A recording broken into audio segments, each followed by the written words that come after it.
about 3 minutes before we officially begin at 9:30.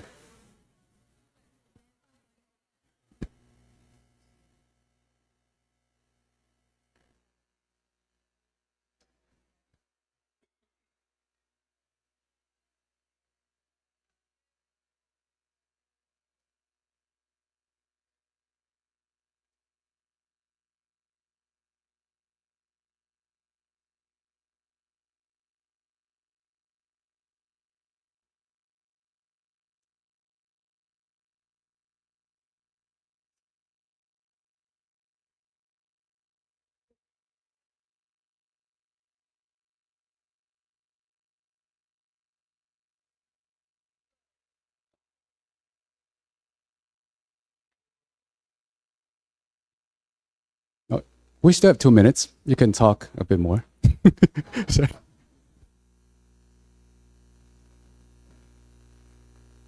We have a live broadcast, so we will start right on time, but not early.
Okay, so good morning, everyone.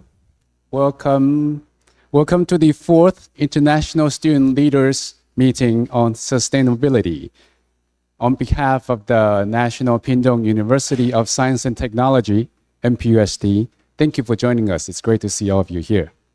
So I'll be the host for this event. I am Lee Ting Chen. I'm a director at the Office of International Affairs at NPUST. You can call me Lee if you need anything. And I would like to introduce our distinguished guests. First, from UI Green Metric, we have the chairperson. Please welcome Dr. Vishnu Jowono. And we have the vice chairperson. Please welcome Dr. Abelia Engi Wardani.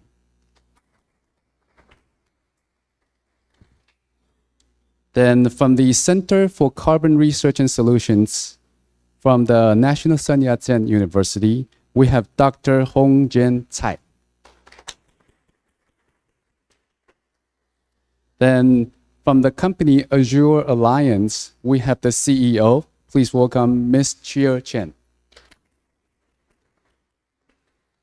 Okay, and from NPUST, we have our president. Please welcome Dr. Qinglong Zhang. And our Vice President, Dr. Fang Min Lin. And our Vice Dean of OIA, please welcome Dr. Kun Yu Liu. Okay, great. And to start the opening ceremony, first, we'll have welcome remarks from the president of NPUST. Please welcome Dr. Zhang.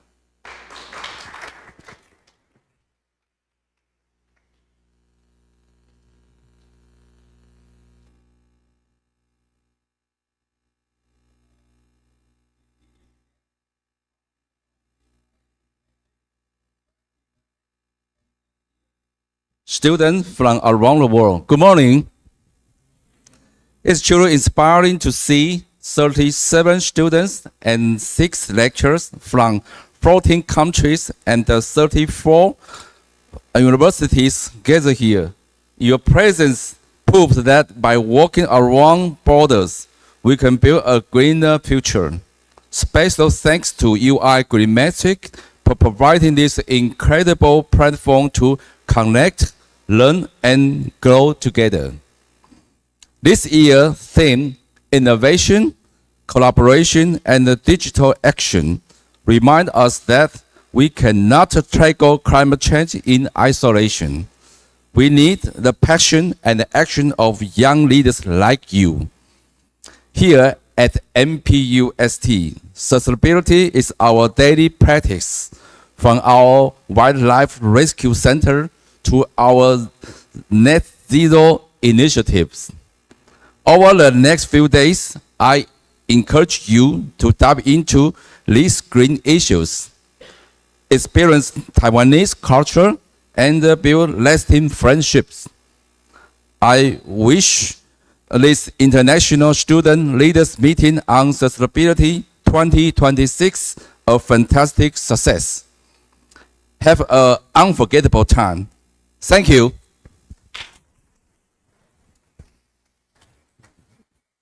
Thank you, Dr. Zhang.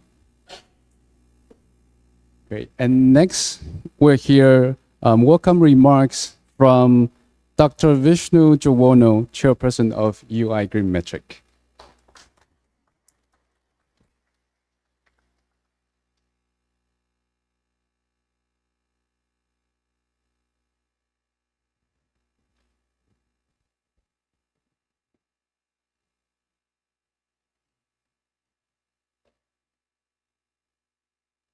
Okay, thank you so much for the opportunity.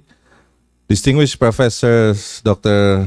Chin Lung Chang, the President of National Ping Tung University of Science and Technology, Honorable Vice Presidents, distinguished deans, directors and members of university leaderships, respected director and exceptional team of Office of International Affairs, my esteemed colleague who's coming with me from UI Green Metric, and our partner universities across the globe, faculty members.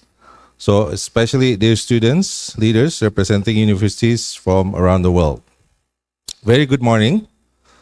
It's a both privilege and honor to stand before all of you today at the 4th International Student Leaders Meeting on Sustainability hosted by NPUST. First and foremost, I would like to deepest gratitude to Professor Chang again for your visionary leadership and your unwavering commitment to advancing sustainability, innovation, and international collaborations. Under your leadership, NPUST has continued to strengthen its position as one of Asia's most respected universities, demonstrating that excellence in higher education is measured not only by academic achievement, but also by its contribution to society and to share planet. Professor Chang, thank you for your friendship, your trust in UI Green Metric, and your steadfast belief that universities have responsibility far beyond walls of our campuses. I would like to extend my heartfelt also to every member of the Office of International Affairs.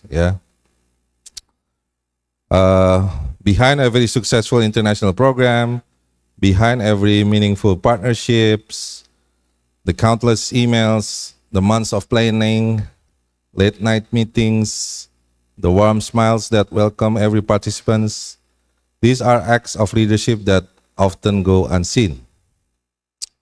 So on behalf of UI Green Metric, on behalf of University of Indonesia, on behalf of all international delegates gathered today, thank you for extraordinary professionalism, hospitality, and remarkable dedication. You have not merely organized a conference, you have built a home where ideas from around the world can meet. So would you join giving me another well-deserved round of applause to the entire Office of International Affairs and every member of organizing committee. Ladies and gentlemen, when we look around this auditorium today, it is easy to see 100 students, This is like more than 40 students But I see something different. I see future ministers. I see future university presidents. I see future entrepreneurs. I see future scientists. I see future diplomats. And perhaps I see future Nobel Prize winners. Among us today sits someone who will one day help save our planet. The future is no longer somewhere ahead of us. The future has already entered this room. I would like to remember the quote from President John F. Kennedy, challenged an entire generation with words that changed history. Ask not what your country can do for you, ask what you can do for your country. Today, standing before the next generations of global leaders, I would like to offer a different challenge. Ask not what Earth can continue giving to us, ask what we can give back to Earth. Because of 1,000 years, our planet has quietly given us everything. The air that fills our lungs, the forests that regulate our climate, the oceans that sustain life. Yet for too long, humanity has mistaken abundance for infinity. We have consumed as though nature had no limits. We have extracted without restoring. We have expanded without always considering the consequences. We have borrowed from future generations without asking their permissions. Today, the bill has arrived, and it is your generations that has inherited. Some people look at today's challenges and see only crisis. I choose to see possibility, because every defining moment in history has been shaped by young people. Young people challenge colonialism. Young people marched for democracy. Young people stood for civil rights. Young people transformed technology. Young people connected the world through innovations. And today, young people are leading humanity's greatest movement for sustainability. UNESCO estimates that global higher education enrollment has reached approximately 264 million students, more than doubling since the beginning of this century. Universities have become one of the humanity's most influential institutions for producing not only knowledge, but also responsible citizens and future leaders. Imagine that, 264 million university students. Imagine if every student reduced just 1 kilogram of plastic waste each month. Imagine if every university planted 1,000 additional trees. Imagine if every campus became a living laboratory for climate solutions. Small actions, multiplied by millions, become extraordinary transformation. This is not merely mathematics, that is a leadership. Ladies and gentlemen, hope is not something we discover. Hope is something we create. That's why I remain optimistic, because I have witnessed that universities can accomplish. I've seen students transform abandoned land into thriving forests.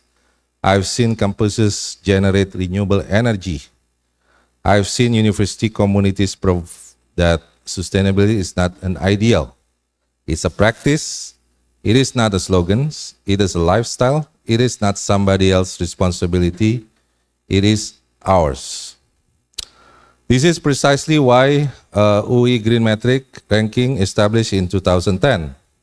At that time, we only have 95 universities from 35 countries believe that sustainability deserved to be measured.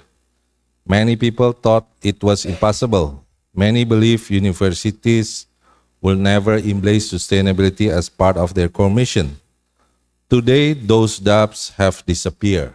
In 2026, UI Green Metric Sustainability Ranking has grown into a global movement of 1,745 participating universities from 105 countries, making it one of the world's largest international sustainability networks in higher education. But let me tell you something. Our greatest achievement is not the ranking. Our greatest achievement is the community, because ranking doesn't produce carbon emissions, people do. Ranking doesn't restore biodiversity, people do. Ranking doesn't inspire hope, people do.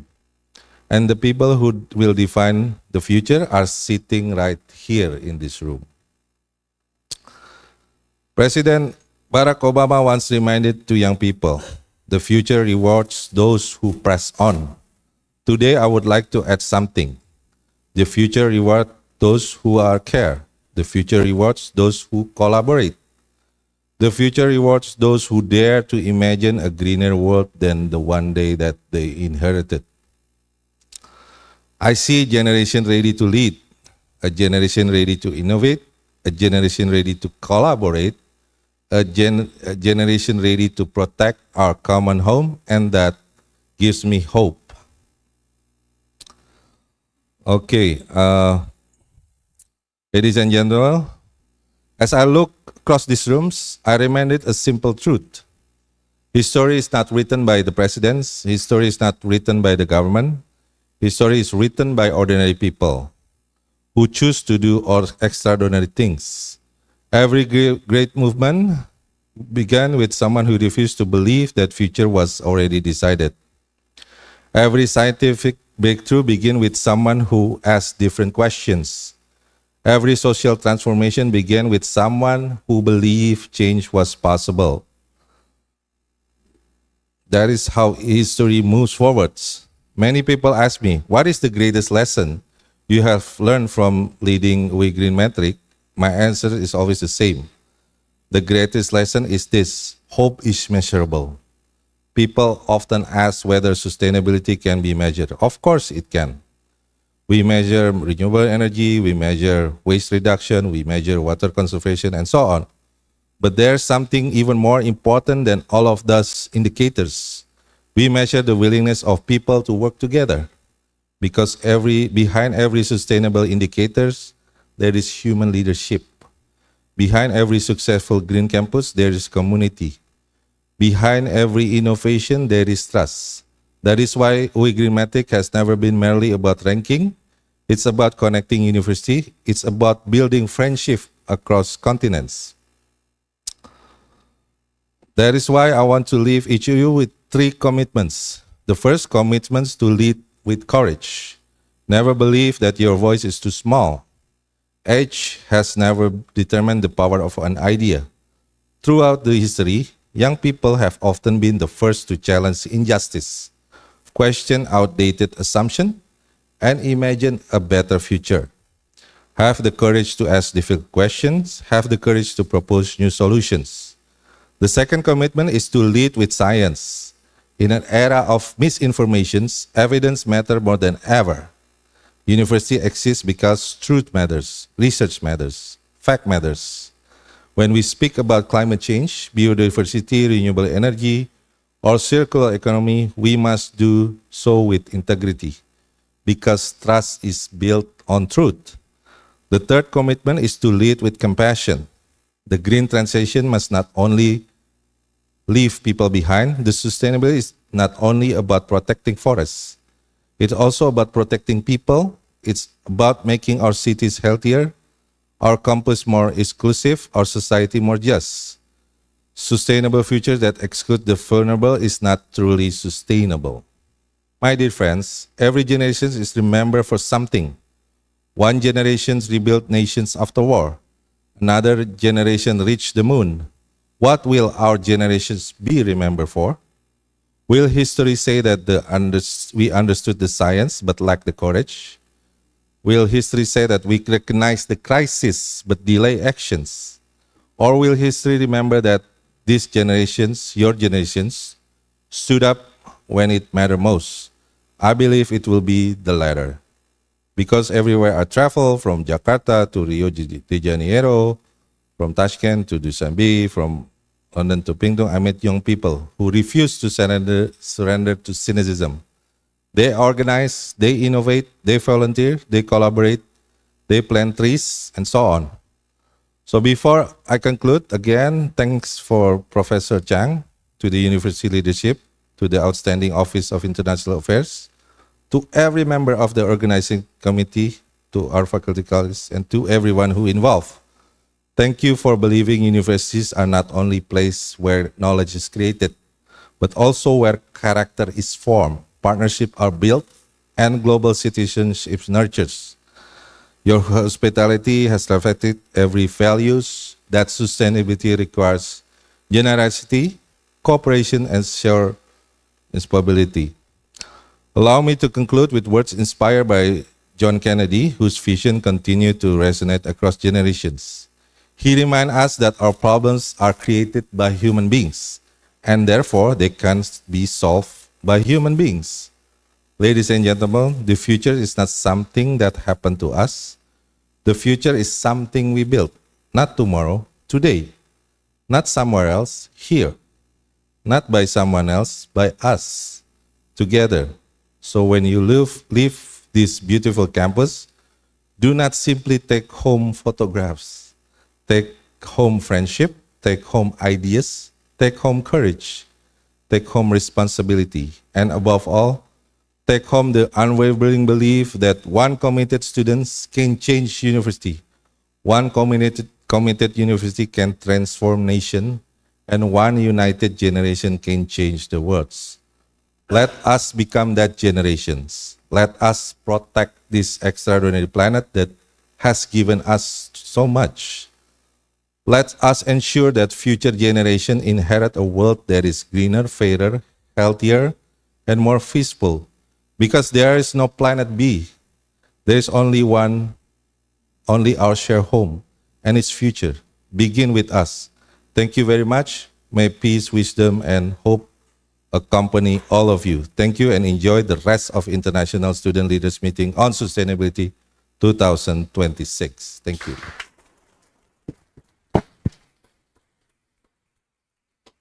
Thank you, Dr. Joanna, for the inspiring remarks. I'm sorry, could you come back to the stage? We have a little gift for you.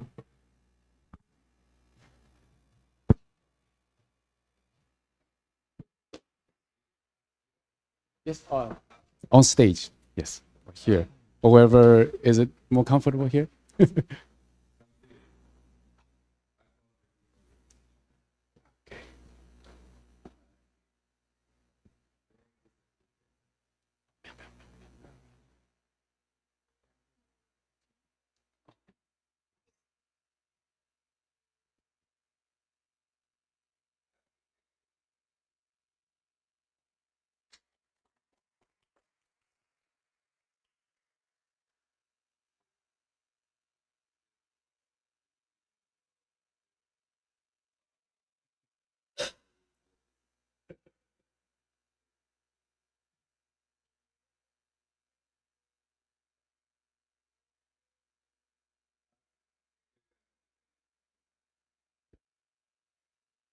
The Vice Chairperson, Dr. Wardani, we have something for you too.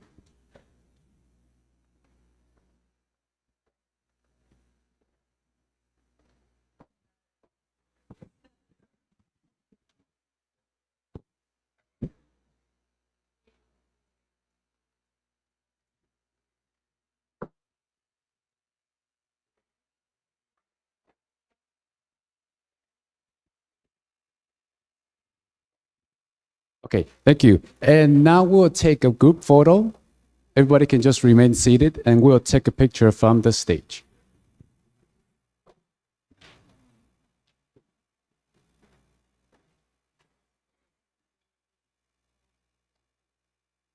Okay, right.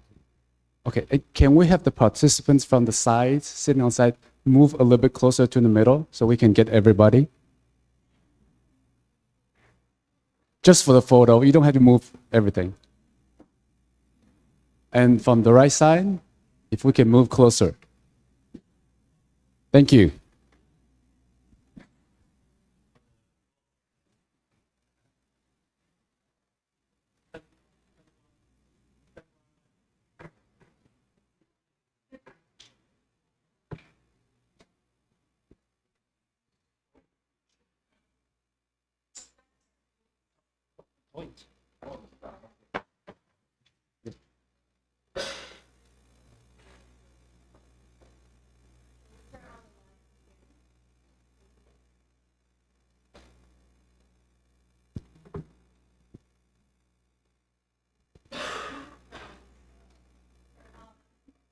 On.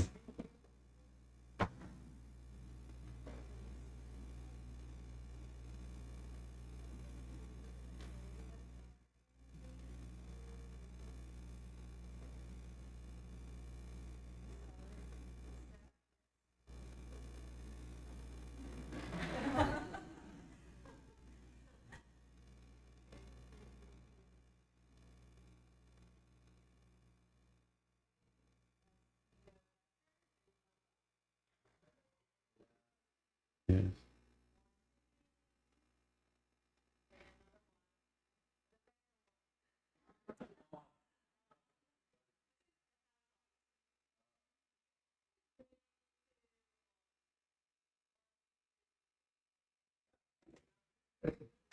Great. Okay, so that concludes the opening ceremony.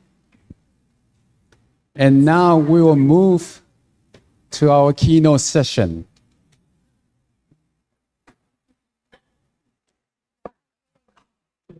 So we have 4 keynote presentations prepared for you with a break in the middle and then we'll end at 12 o'clock for the lunch. So, okay.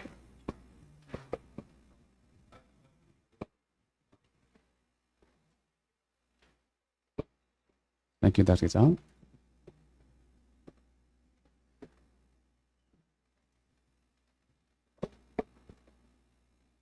Okay, so for our first keynote presentation, we have Dr. Abelia Engi Wardani. She's the Vice Chairperson of UI Green Metric, and she will talk about the role of students in sustainability. Please welcome Dr. Wardani.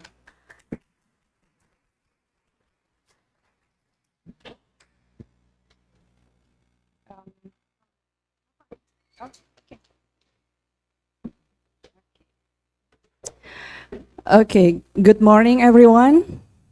Good morning. I'll do a round of call. I think we have how many students here? 34? 37? And you already know each other, I hope. I saw some picture from the group or also our Instagram that you had to take the bus for 7 hours. Who did that? From Taipei to come to here, right? Yes. How was it? What time did you come here at Pingtung? At 1? Last night? 7. Oh, I thought it was like almost midnight. So I was like, oh my God, they must be very tired in the morning. Okay, so who is from Peru? Okay, so it must be more than 24 hours to come here. 3 transits. Wow. And Mexico? Okay, all the way there. And Ecuador? Wow. How long did it take for you? 3 days. Not 3 transits, but 3 days. Please give a round of applause. All the way to come to Pingtung University. And also, I think the majority is from Indonesia. Please raise your hand, Indonesia. Yes, Indonesia. And also from other countries, Hungary as well, right? Yay. How many hours? 1 day, 20 hours. And the Philippines? Yes. Wow, okay, from neighboring country. And also, who I haven't mentioned, or who haven't got? Yes? You're from? Oh, yeah, okay, from the UK. Oh, yeah, not the good news. with the World Cup. Oh, no, not yet. Not yet, I'm sorry. Like, I was confused about France and then UK, but hopefully tonight, right? Or tomorrow? Tonight. You're not following World Cup, aren't you? No. You're not following the World Cup? Yeah. That World Cup, yeah, I'm talking about. Yes, and who else that I haven't called? Yes. You are from Venezuela? Okay, so many students from Latin America. From Venezuela, how many hours? 38 hours, so basically almost 2 days. And who else? From which country? Yes? You're from Vietnam or neighboring country. So it took you like 6 hours probably? 3, okay. 3 hours. I was expecting 6 hours, that's the least, but then 3 hours. Okay, so thank you so much for coming all the way here to join the 4th International Student Leaders Meeting at the National Pingtung University of Science and Technology. First of all, I would like to thank all the distinguished participants and also distinguished an amazing organizing team, both from the UI Green Metric and also from NPUST, Dr. Cheng, Dr. Liu, and also Dr. Heng, who is not here, and Eva, Lucy, and everybody who is here, who I cannot mention one by one. So we have a quiz after this, so please be prepared at the very end of the session. And with quiz, of course, we have some prizes, right, Mariska? We do. Okay, look at the back. You see all the notebooks, all the clock, and all the hats and t-shirt, everything. So listen to my presentation carefully because the questions will be coming from my presentation, I think. Just a second. Okay, so before I talk about today's topic about the empowering students to advance sustainability for future generations, I would like first to introduce to you about UI Green Metric. For you who only knew about UI Green Metric because you applied for this event, let me give you a brief description about the UI Green Metric. So it's a global sustainability ranking. I think Dr. Wisnu, our chairperson, has already explained about the importance of not just about ranking, but also building community, that what you are doing at the moment, getting to know each other from people from different countries and learn about their initiatives, learn about their thinking and also what they think is important for the earth. So our mission is first organizing the annual World University Ranking. But apart from that, we also encourage the implementation of sustainable practices in universities worldwide, providing sustainability-related services, and also facilitating international partnership like we are doing at the moment. Okay, next. It's a bit heavy with my iPad. Next, please. Oh, I should.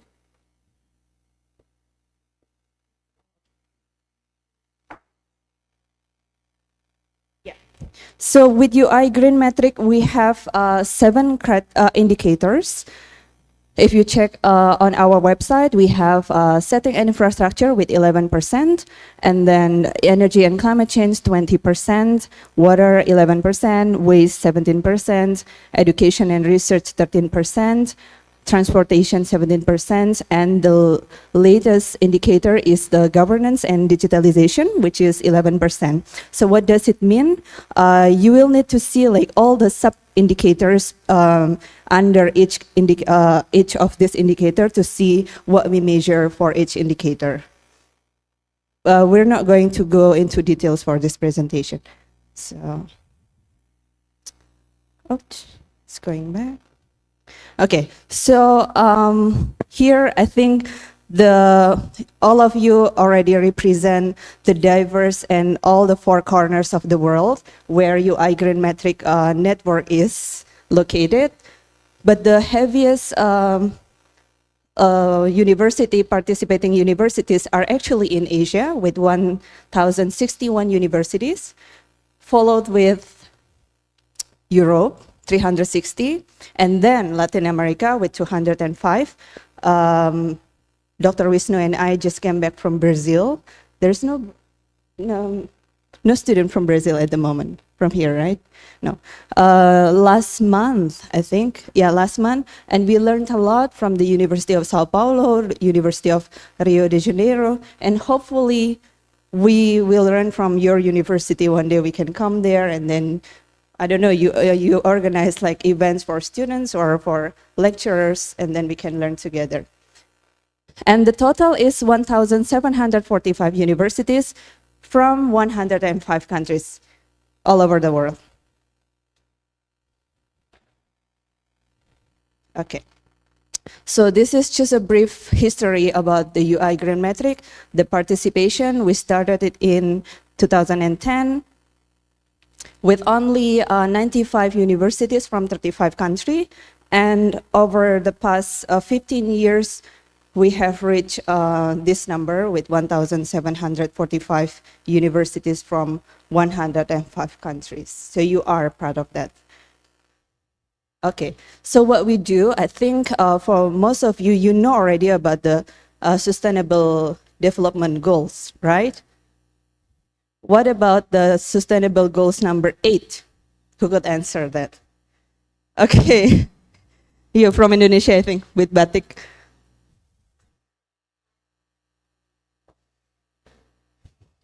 Decent work and economic growth. Sorry? Decent work and economic growth. Decent work and? Economic growth. And economic growth. Okay. Mbak Rizka, please. Kita masih ada. Nanti later you will get something from us. One more. Number 17. Goal number 17. Yes, with a white shirt.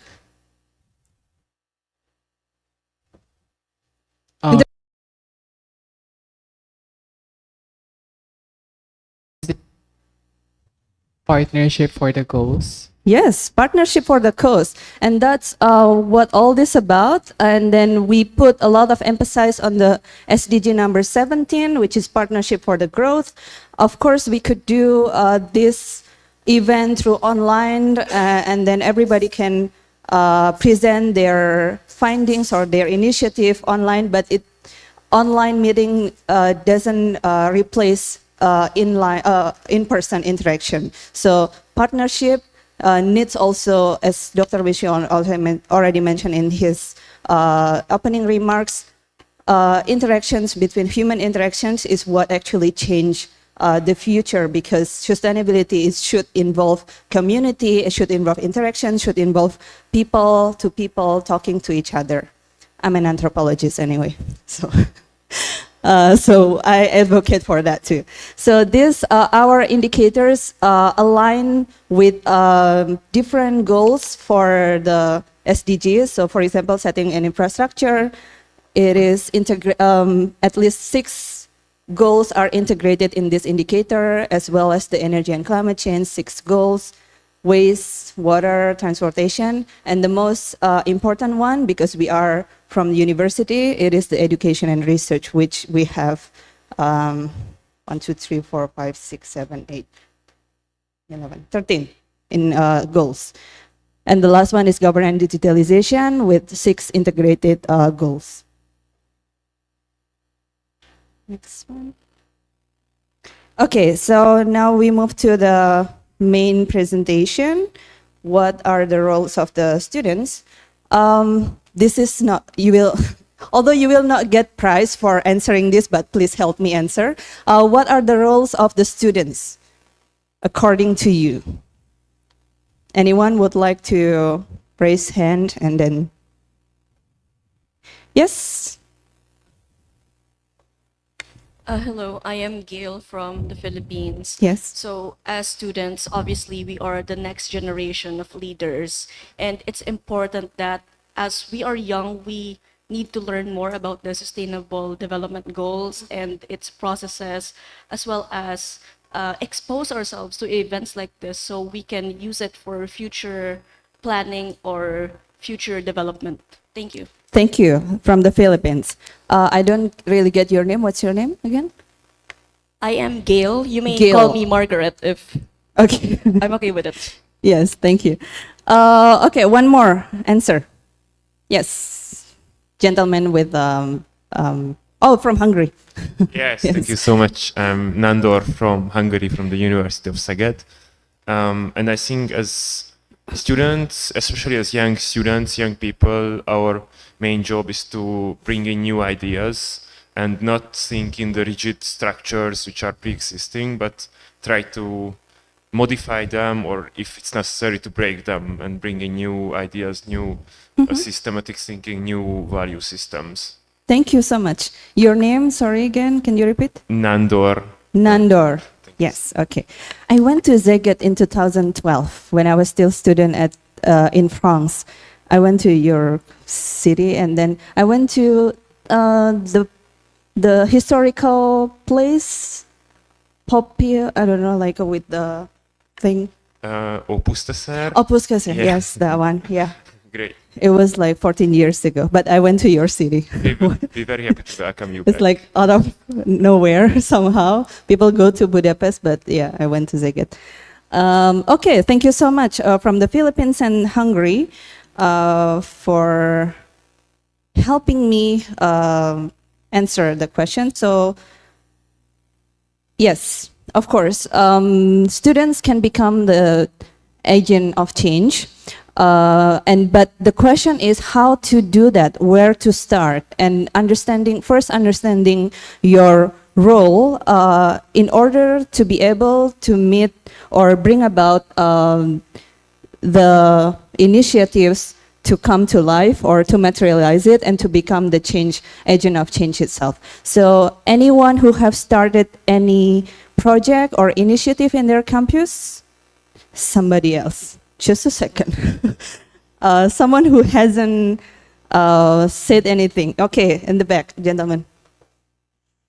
So, hello, good morning. I'm from the Philippines, and we actually have a lot of projects based on our organization. One of it is the Adapt Our Riverbank program, wherein we encourage our fellow university mates, our classmates, where we adapt an area within the riverbank and we planted trees to ensure that we rehabilitate, since in our city there's only 2 available riverbanks for clean water.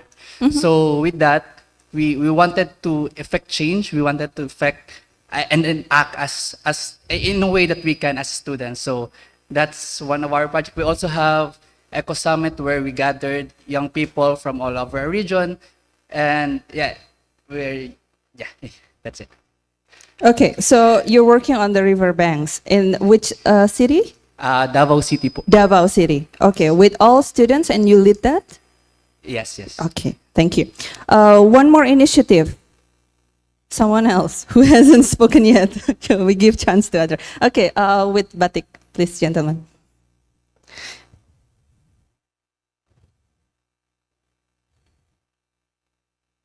Okay. All right, thank you for this opportunity. And my name is Christian, and I'm from Indonesia, especially for Universitas Airlangga. And I have already done with the project or the program. Is it like a ecoenzyme? And I have already make it for the organic liquid.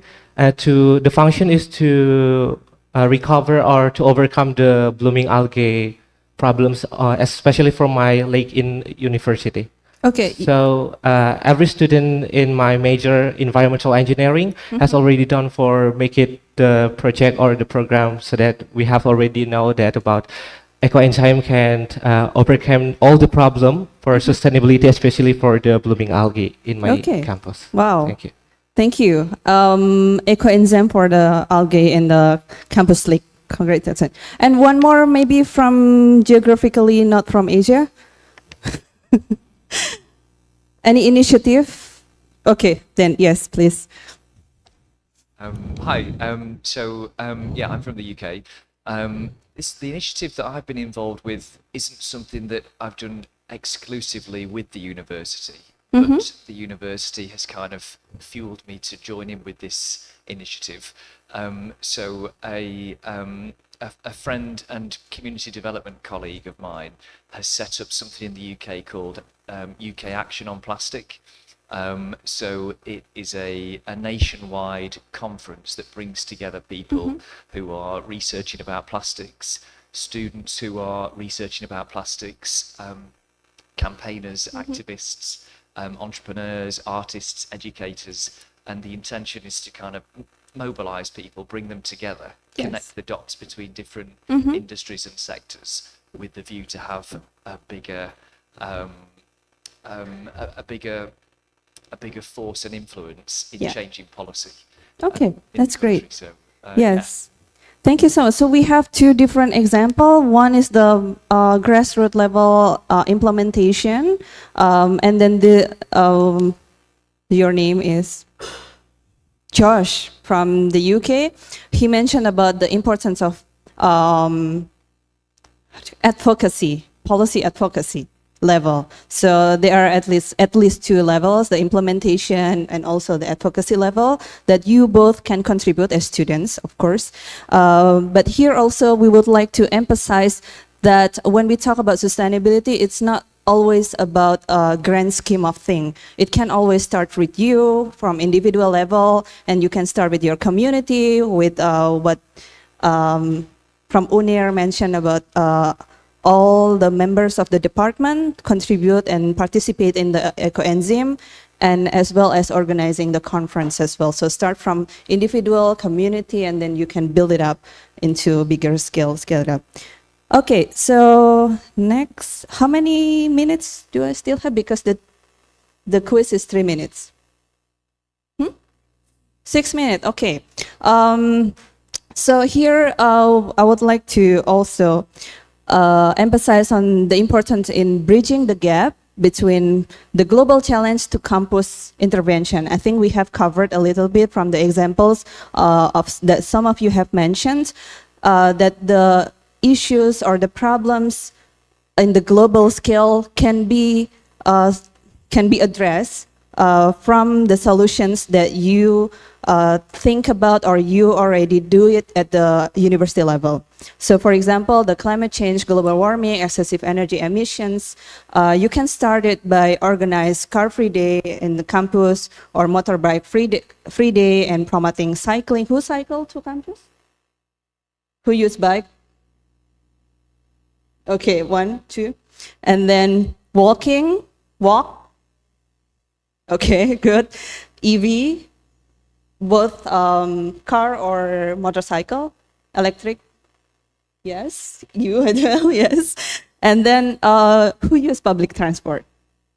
Great, okay, so most of you, I think, have covered this part. And then when it comes to, for example, the second problem, air, water, and plastic pollution alongside increasing waste, exactly the example from Joss, which is about plastic.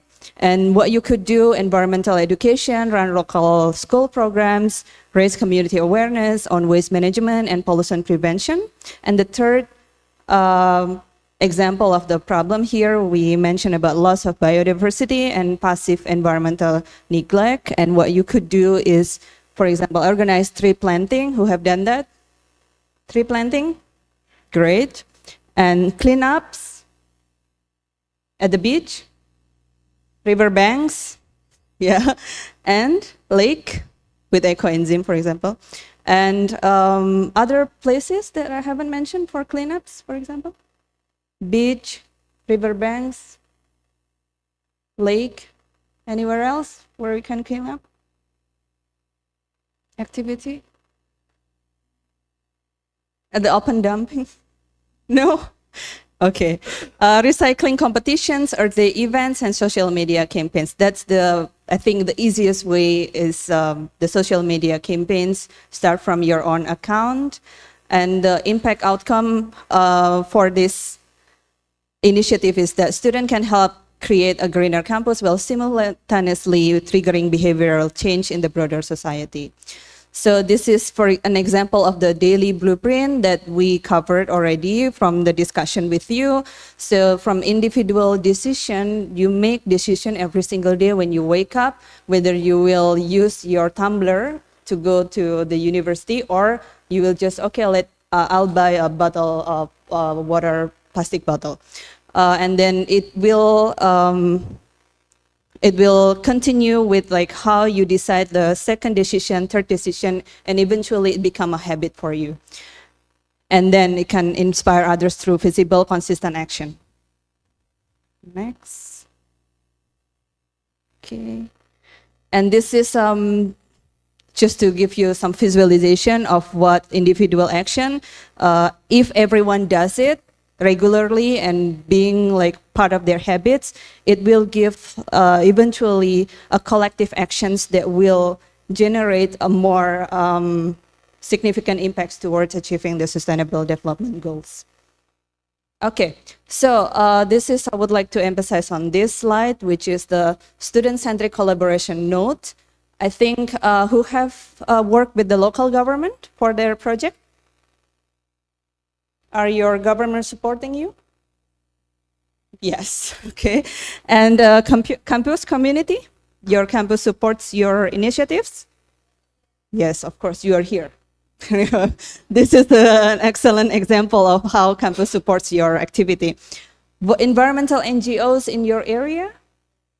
Yes, I think they are very much advocating for that. And research institution, probably, as well? Yes? Okay, so with this one, research institution, I think we haven't really covered that one. Just one example, how research institution can support your initiative. Anyone who has been supported by any research institutions? Yes, please. So hi, my name is Adam and I'm from Malaysia. Yeah.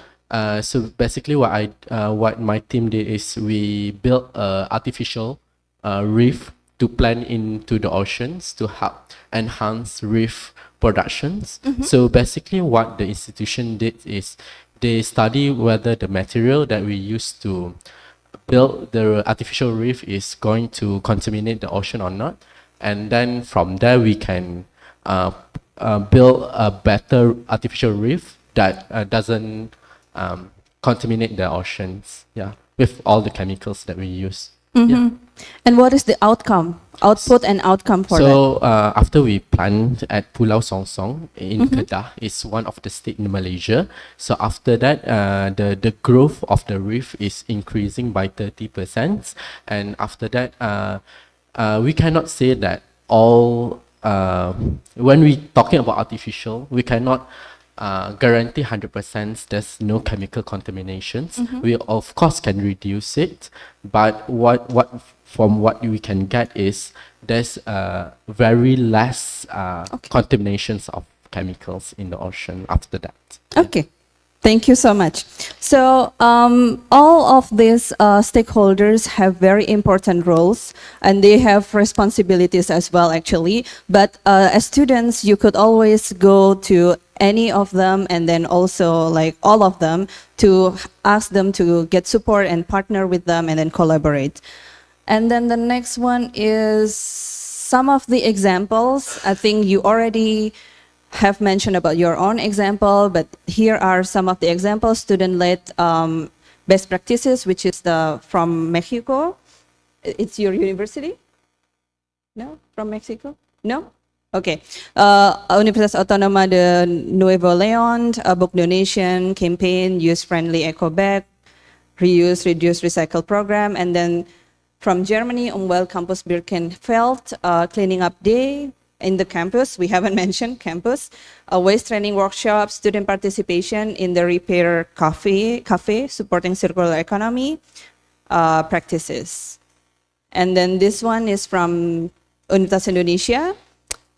Green Festival in the campus and also community environment for coastal women and children. Community service program on flood disaster mitigation, community-based organic medical plant cultivation. And another example is from Ireland, Dublin City University, DCU recycling ambassadors for sorting waste, and then sustainability initiative for waste reduction and recycling, and also student art exhibition using recycled materials at DCU. Okay, so it's time for the quiz. You've seen some of your peers have already got like small souvenirs, so the winner for this one will get bigger souvenirs, so please do it very well. You have how many minutes? 3 minutes to fill out the quiz, and then we will see who will be the winner. Yeah, scan the QR. I hope you could do that as well. Or you can type the link bit.ly UIGM GM ISLMS 2026. Excuse me. Okay, the countdown starts now. Some of us, You cannot. we can't join the quiz because we don't have internet connection. Oh. Would it be possible to have the Wi-Fi of this building? Yes. So our Wi-Fi, the ID and password all are the same. It's reviewer, REVIEWER, and reviewer as the same. Okay, thank you.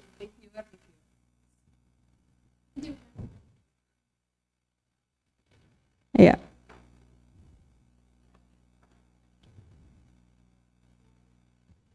Yeah.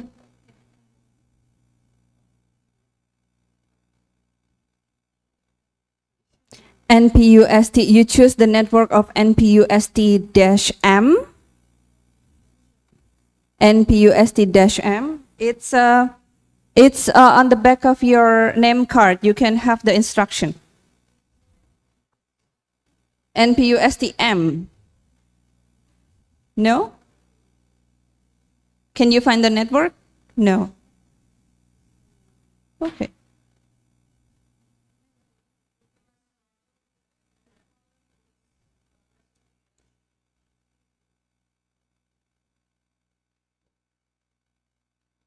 Only 1%.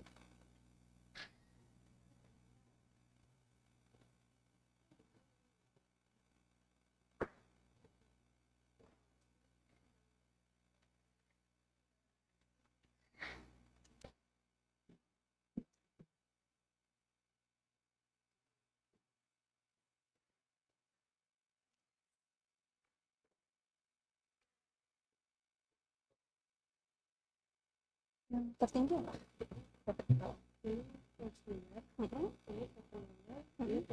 Oke.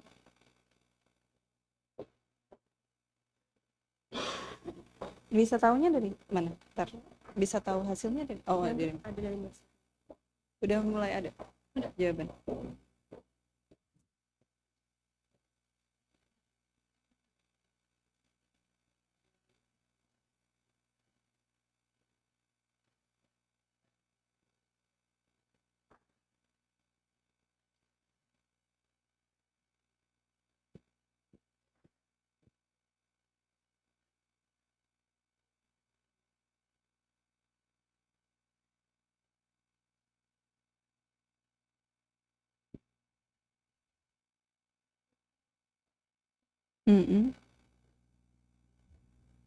We have received 4 answers.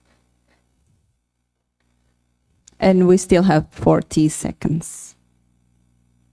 5 answers.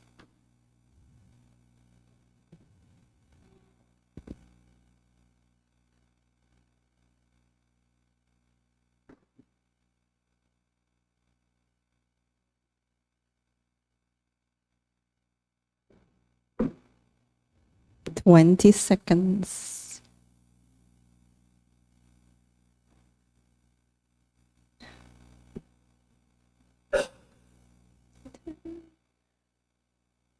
Okay, 5 seconds left. 4, 3, 2, 1. Okay. Bisa? Oh, trying to connect. Okay.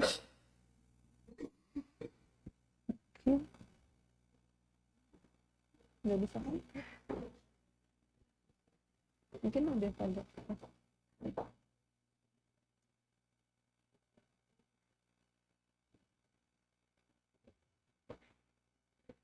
Oh, ya banyak banget.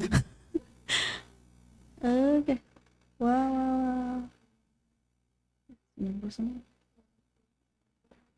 Wow, you guys are very competitive. We are still deciding because who got 90, at least how many people who got 90, which is the highest score?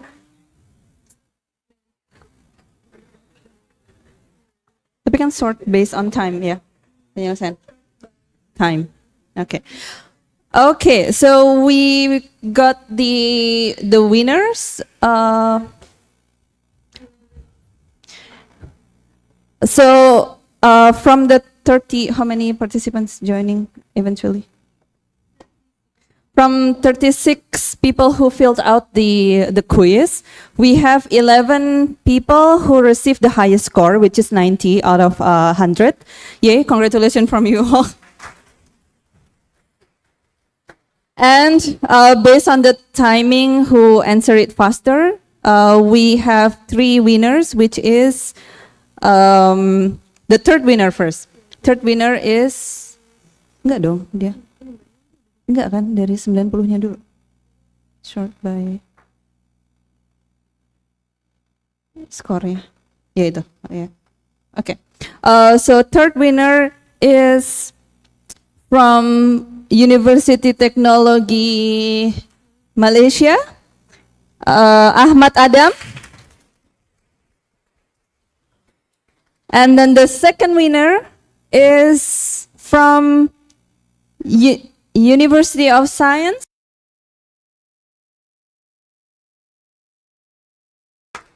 Ham Giaant.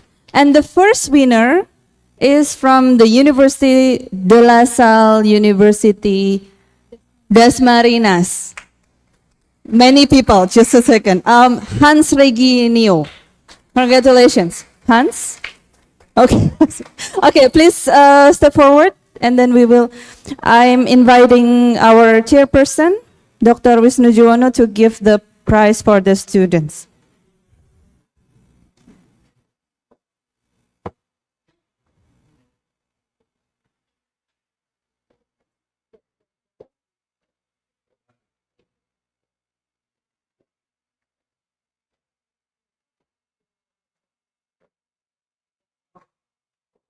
The first is from yeah.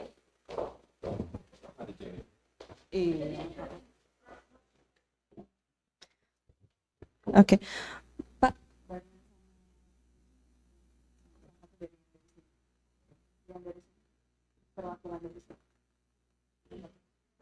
Okay.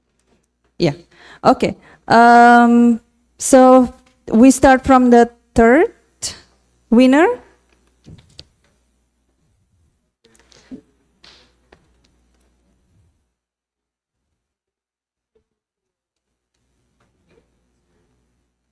And then the second winner. Congratulations. Center. And the first winner.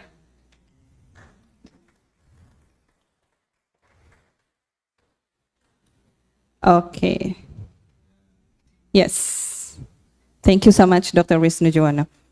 Okay, so that's all from my time. I'm sorry, I think I took more than what I should, but everybody is happy. Yes. Okay. Also, thank you for the fun activity. That's my excuse. Thank you so much, everyone, for your attention and also for collaborating, helping me with this session. Thank you. I'll give back to you. Thank you. Great, thank you, Dr. Wadani. So we'll proceed with our next keynote presentation. Our next keynote speaker is Dr. Hong Jen Tsai. He is the director of the Center for Carbon Research and Solutions at the National Sun Yat-sen University. Today's topic is Sustainable Development, the Critical Turning Point for Human Development. Please welcome Dr. Tsai.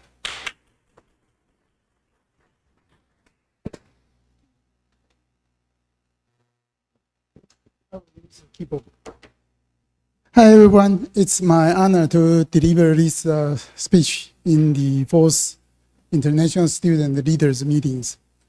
And I will approach these issues from a different perspective. As many people have recognized, our futures is strongly impacted by climate change and extreme weather events. Even though the problem has been recognized for a long time, but the consensus for a feasible solution is still far from easy. Why? The reason is that the solution involve not only a matter of technology innovation, but a paradigm shift, the way we pursue and perceive development. So in this speech, I will explore two questions. The first one is, why does sustainable development require a balanced development among the three dimensions: economic growth, social development, and environmental protections? And the second question is, therefore, from the perspective of histories, what is a more practical, feasible pathway or effective means of implementation to achieve this balance? We all know 300,000 years ago, human beings, Homo sapiens, appeared on the earth. And since then, humanity has passed through some main stage of development, from gathering, hunting, to agricultural and industrial society today. One of the most important things is humanity becomes more and more capable to extract energy from social and natural systems.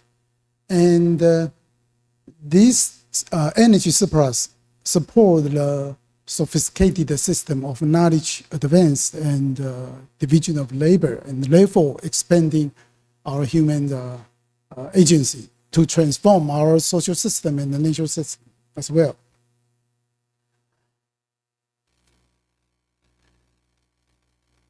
And through this knowledge advance, energy surplus,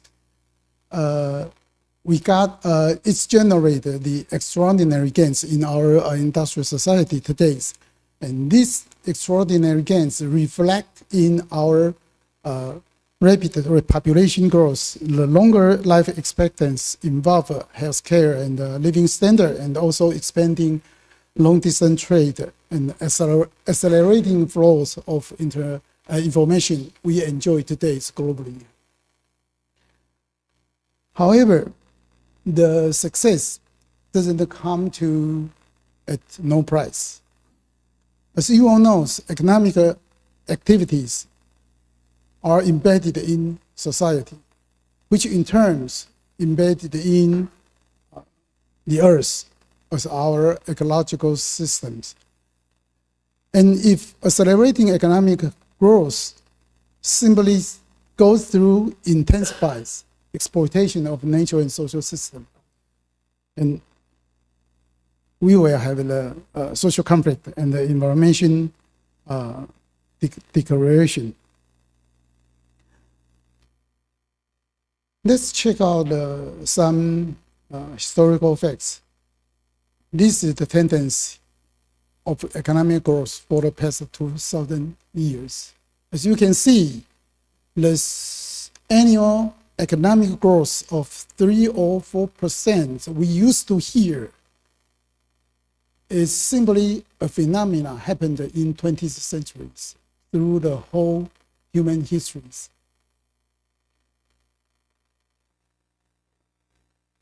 We enjoy the growth rate of GDP. We enjoy international tourism, just like you travel from everywhere to Taiwan. And we have a telecommunication. We communicate with our family all over the world. But then the consequence is, for example, the greenhouse gas emission and the ocean acidification. We produce many strong impact on our natural systems, especially our Earth's surface temperatures. We used to believe we still have some years before the Earth's temperature exceed 1.5 degrees Celsius above the pre-industrial level. In reality, however, the temperature already exceeded the 1.5 degrees threshold during the second half of 2023. It's happened now. So maybe one idea will pop in your mind. If economic growth, accelerating economic growth is the cause, if capital accumulation creates some consequence impact on our social and natural systems, can we just stop economic go to the negative growth to prevent this disasters for human and the nature as well? Well, things seems not so simple in my personal perspective. Look, our population, the whole world population, will increase additional 2 billion by 2050s. And to feed all these additional 2 billion people, will need to eat, shelters, and they need to use cell phone. So we will need more agricultural lands, use more fertilizer, fresh water. And the protein from lands is not enough for all the people. So we need to harvest more from protein underwater.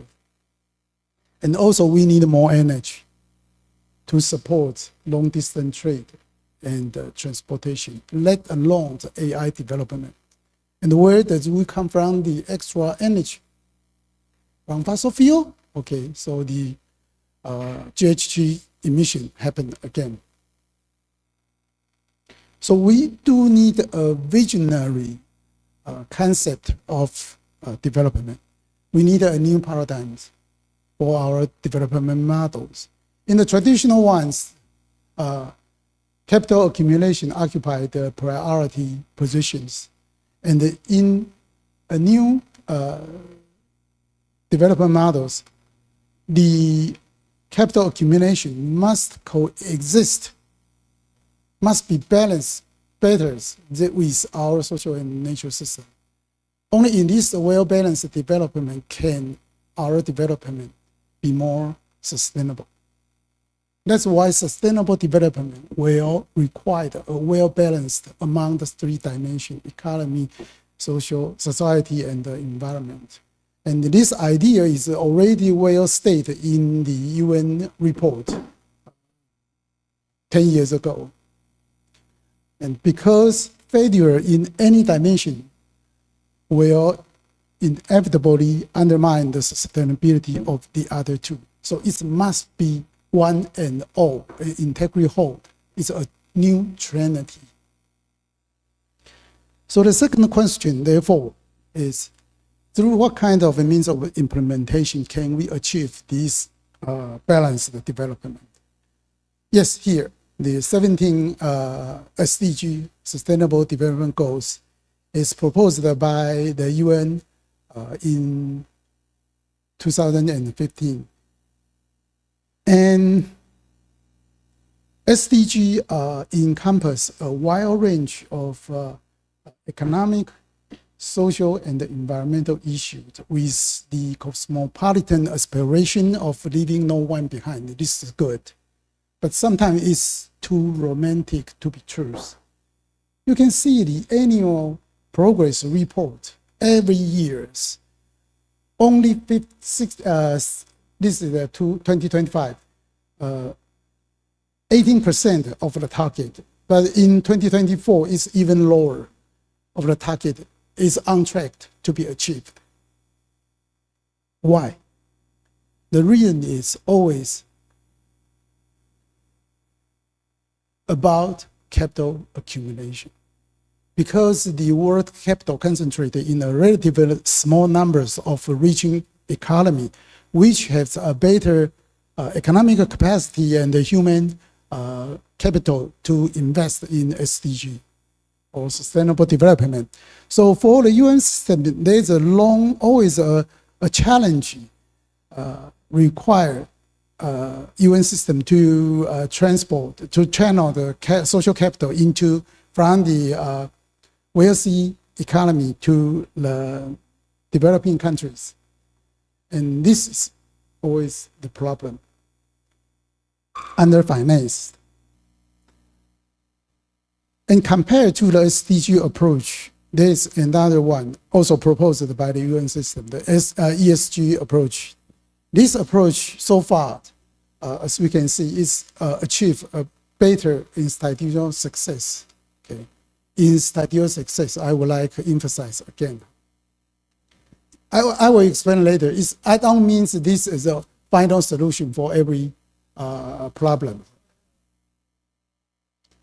Okay, how does this approach start? In 1999, the then UN Secretary General Kofi Annan, who addressed at the World Economic Forums and proposed the UN's Global Compact. And in this Global Compact, it's introduced a requirement that participating company will submit an annual communication on progress (COP) report. And in this report, the company will be asked to submit a report to explain how they incorporate the ESG into the 10 principles of the UN, and explain their cooperation operations, how to accommodate to the 10 principles and the ESG. And 4 years later, Annan, he initiate another report and this time supported by 20 financial institutes, and publish a report called Who Care Wins. In this report, they try to build a platform that encourages collaborations among the stakeholders of the global financial market, and urge them to work on the issue related to environmental, social, and corporate governance. This is the ESG we are familiar with. And since then, the ESG is connected with financial performance. ESG is not merely an ethic concern, ethic requirement. It's 5 minutes left. Okay, I must speed up, really? But I start at 35. Pardon? Oh, okay, Q&A, okay. Okay, the central message is good ESG practice are good for business. This is very important because we promote the incentive for the company to carry on with ESG. 5 minutes, so I will skip this one. PRI, okay. They proposed PRI 2 years later, and under the PRI, they expect all the investors will integrated ESG consideration into their investment practice. And therefore, in PRI, they transform the visions in Who Care Wins into a global framework. Now we have a rule, and you must fit the rules. So today, we have an essential source of information framework for investor to evaluate a company's long-term value, just like the format you just fit. UI green metric is also a global framework for people to follow about the ESG.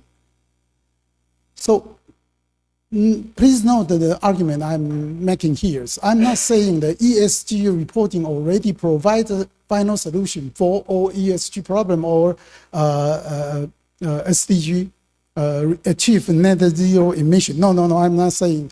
What I'm saying is the ESG reporting achieve successful, better institutionalized because it's translate carbon emission, for example, into the financial market, into the information financial market can recognize, evaluate, and the price.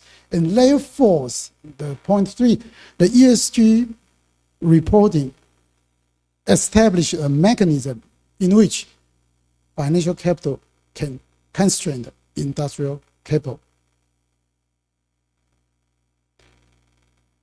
And conversely, for a private company, they are able to benefit from this market incentive too.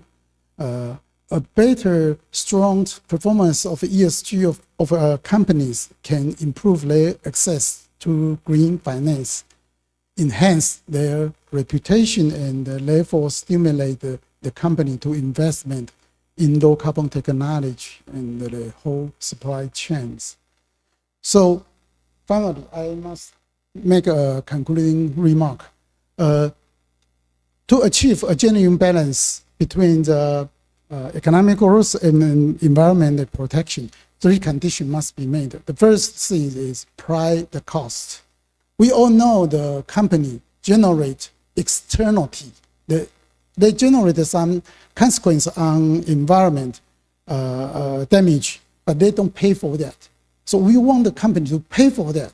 But if we want company to pay that, then we must give a correct, proper price. This is price the cost. But on the other hand, we need to prevent the greenwashing and make sure this price discovery is credible. So the credibility must be make sure. So we need some international common standard for the data. So this standard must follow the principle of measurement, reporting, and the verification. You may hear about the principle of MRI. Okay. Only through these common standards can financial market evaluate and compare performance between different companies and then allocate the capital in different sectors so they can strengthen the company's confidence and risk and reduce greenwashing risk. And finally, the third thing is, transforming GRI reporting from a voluntary practice into mandatory disclosures, it cannot be achieved simply by financial market alone. It requires the authority of a sovereign state and cooperating with the international and the regional organization. So we have 3 layers of regulation to make sure the high quality of the information. And only through these conditions are made can sustainable finance effectively as a governance mechanism to achieve a balanced development. Okay, I finish in 5 minutes. So we will have a QA right now, right? Yes. Yes. Okay, comment or question? Please.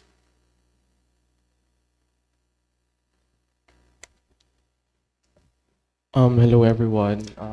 Good morning. I am Justine from the Philippines. So my question is focused more on financial governance and then the traditional policy.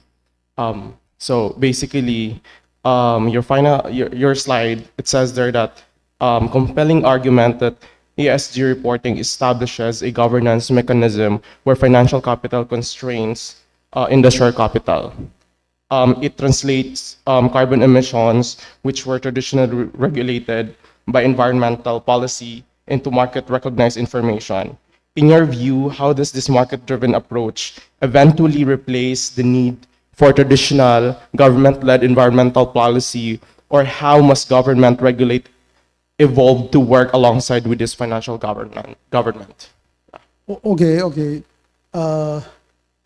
It's a very difficult path, and every time in the COPE of the IPCC, different countries always argue against each other. And even in a single country, like in Taiwan, there are 2 markets, voluntary market, mandatory market. Mandatory market means the government will regulate some big company with a much big emission, and you must pay for your emission. And if you don't, okay, there's some legal system come in. And for the voluntary system,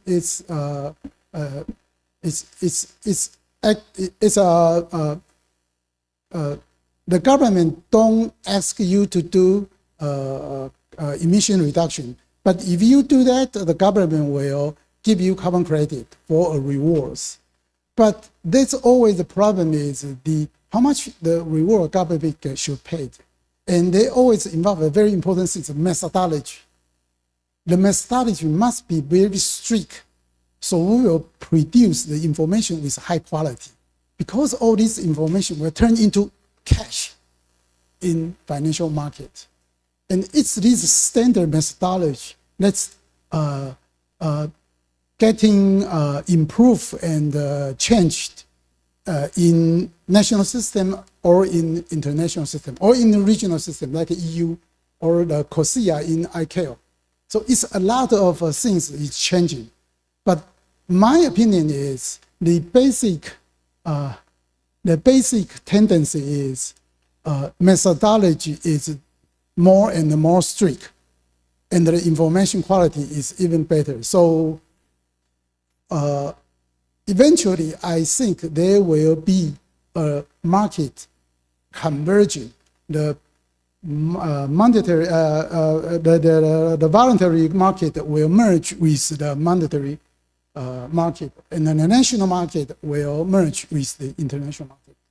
Okay, thank you so much for that. I have a second question, and this question is pertaining to the framework itself because I really find it interesting because like you've mentioned about the SDG framework, and then at the same time we have the ESG framework. So basically, you made an interesting point contrasting the broad vision of SDG pathway with a greater institutional process of the ESG approach, right? So now, because ESG reporting translates environmental factors primarily into market value and financial risk, is there a danger that critical sustainability goals that are harder to monetize or price into financial market might be neglected in this new paradigm? It means, excuse me, it means any way that the government can put some monitors on the financial maybe fraud or greenwashing behavior. Yeah, that's a big problem. That's why I talk about the methodology. But, well, let me think this way. Is there any financial speculations in stock market? I mean, in your countries?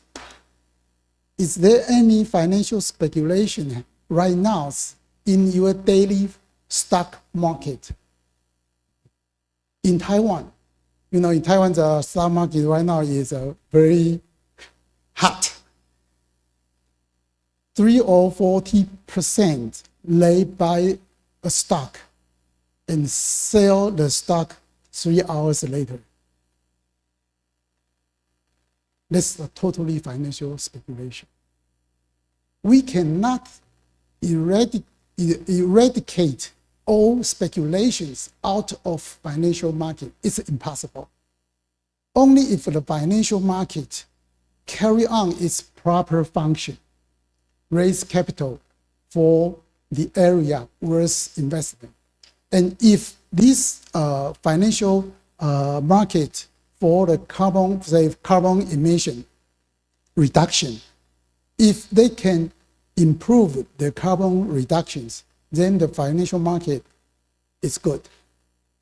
Yeah, thank you Maybe so much. there is some financial speculation, but I think for me, it's more like a necessary evil. Yeah. Thank you so much. Yeah, please. Thank you so much. From Hungary, Nander again. I was really impressed how you proposed solutions in the last slides, and especially before that, before this slide, you talked about standardization and how we should create an international standard. What's your idea on who should lead this process? Should this be led by governmental or intergovernmental organization? Should this be led by NGOs or from universities or joint universities like the Green Metrics? Who should be the leading force in creating such standardization? This is a very good question. Methodology, who control the quality of all information? Methodology are proposed by the UN because only UN has the power, the source to call all the expert scholars all over around the world to write 200 and some methodology. So it's created by UN system. But UN system alone cannot carry on everywhere in the world. So the UN also have some connection with very famous global international NGO, INGO, like WWF, like IUCN. They are very big, famous. And all these NGO help different individual countries to implement this methodology or the action to reduce the carbon emission. And like your UN green matrix, it could be one of them if they join these systems.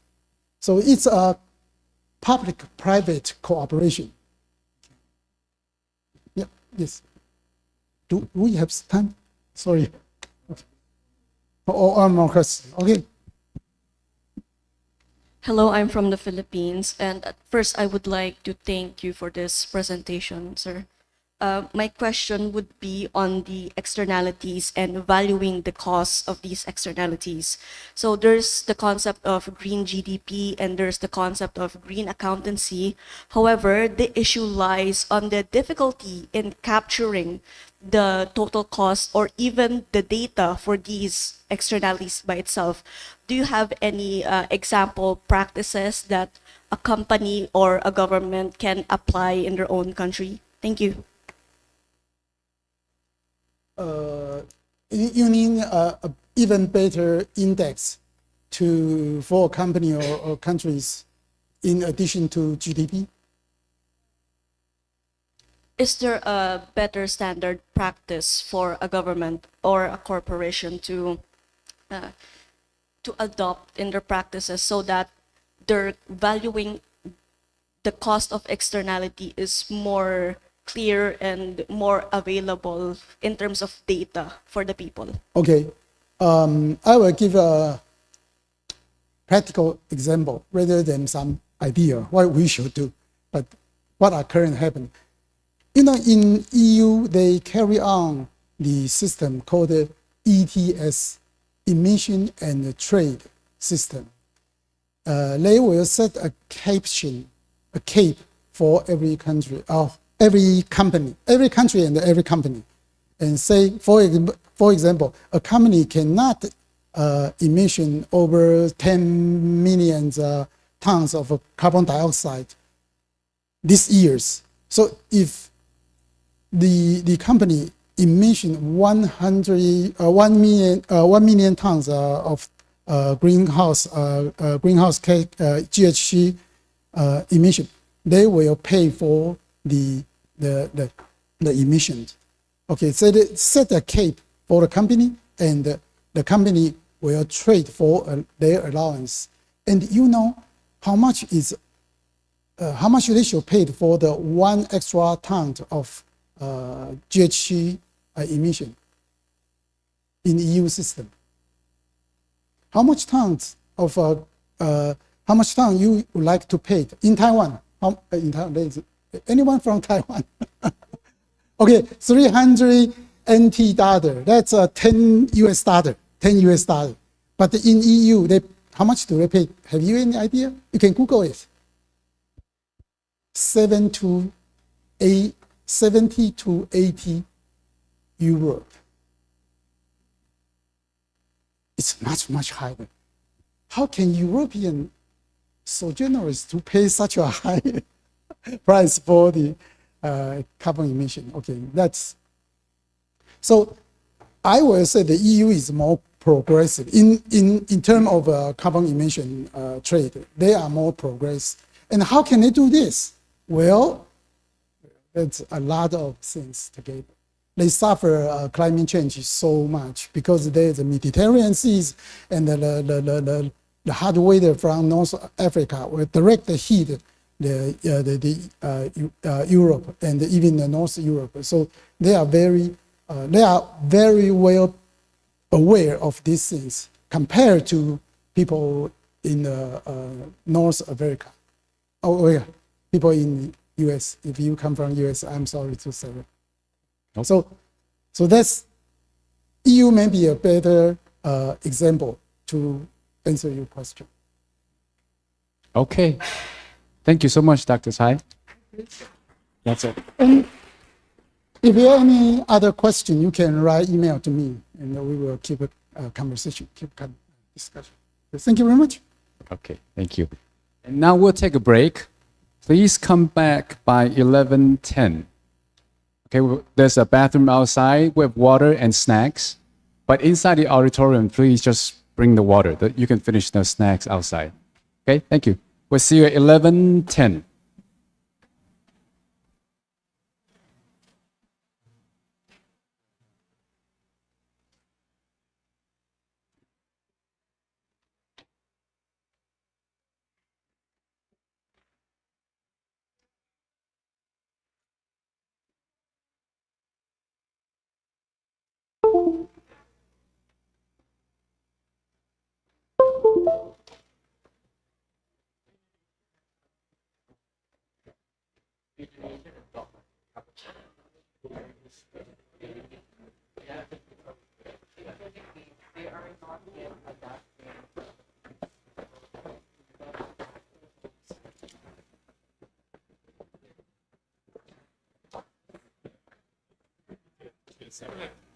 Okay.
Okay.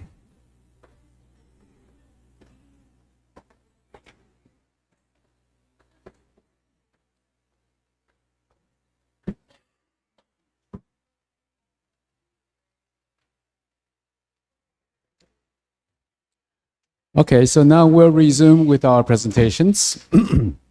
Next one, we'll hear from Ms. Cheer Chen. She is the co-founder and CEO of Azure Alliance. And today the topic is technology-based innovations in mitigating marine plastic debris in Indo-Pacific. Please welcome Ms. Chen. Hi, everyone. I think everybody feel tired, so I will quickly over this session. Okay. My name is Xin Chen, Azure Alliance co-founder and CEO. Our work focuses on the marine debris, ocean technology, environmental data, and community participation. Today, I would like to share a simple question with you. How can technology help us reduce marine debris pollution?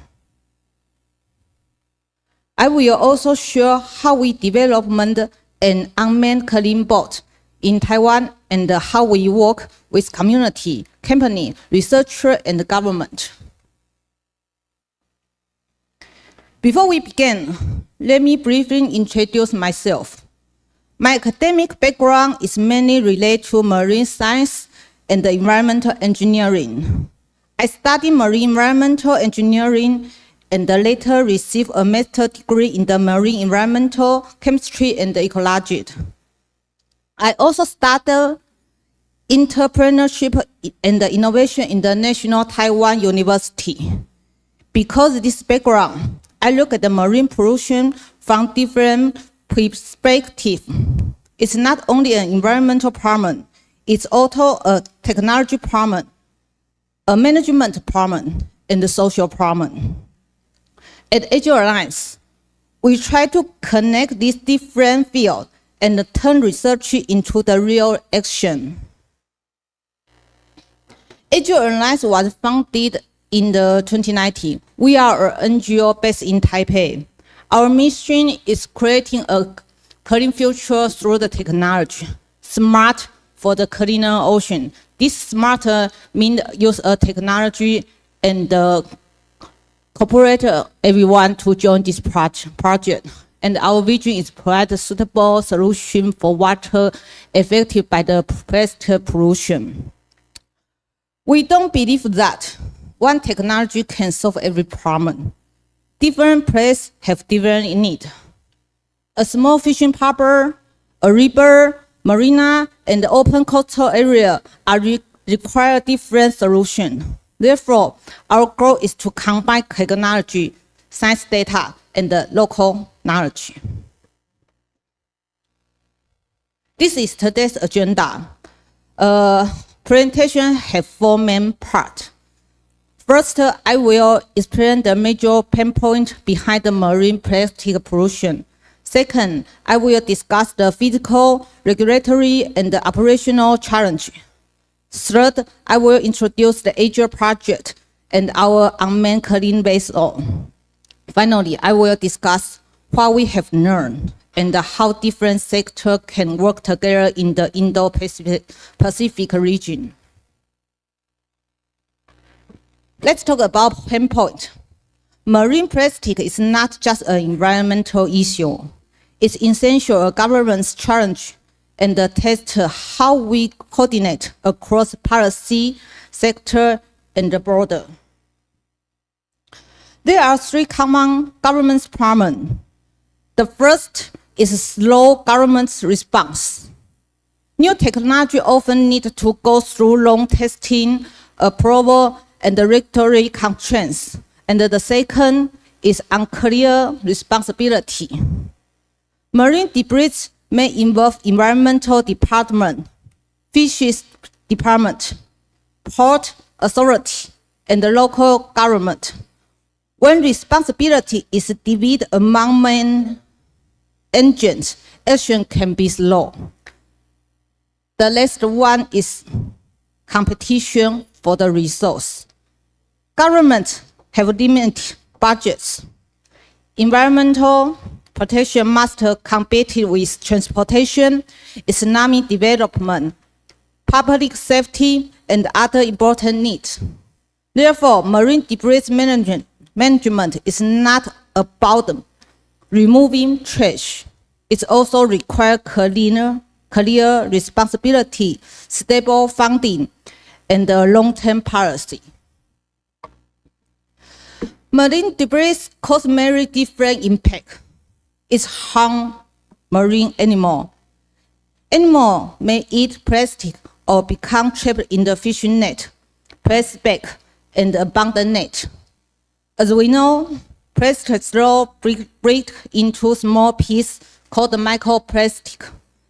This particle may enter our food chain and eventually reach our body and our brain and other systems. Marine debris can damage coastal habitat, fishes, and tourism. A dirty harbor or beach also affects how residents and visitors feel about area. Marine pollution is therefore connected to biodiversity, public health, and economic climate resilience. This slide shows why action is urgent. A large amount of plastic have already entered to the ocean. Without stronger prevention and cleanup, the amount may continue to grow rapidly. A wider report suggests that by 2015, the amount of plastic in the ocean could become greater than the amount of the fish by the weight. The exact number may vary between the study, but the message is clear.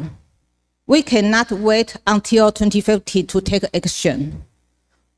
What we do during the next 10 to 20 years will strongly affect the future of our ocean. We need to move from discussion to action and from small projects to scalable system. Marine plastic pollution is sometimes described as a gray rhino. A black swan is an unexpected event, but a green rhino is different.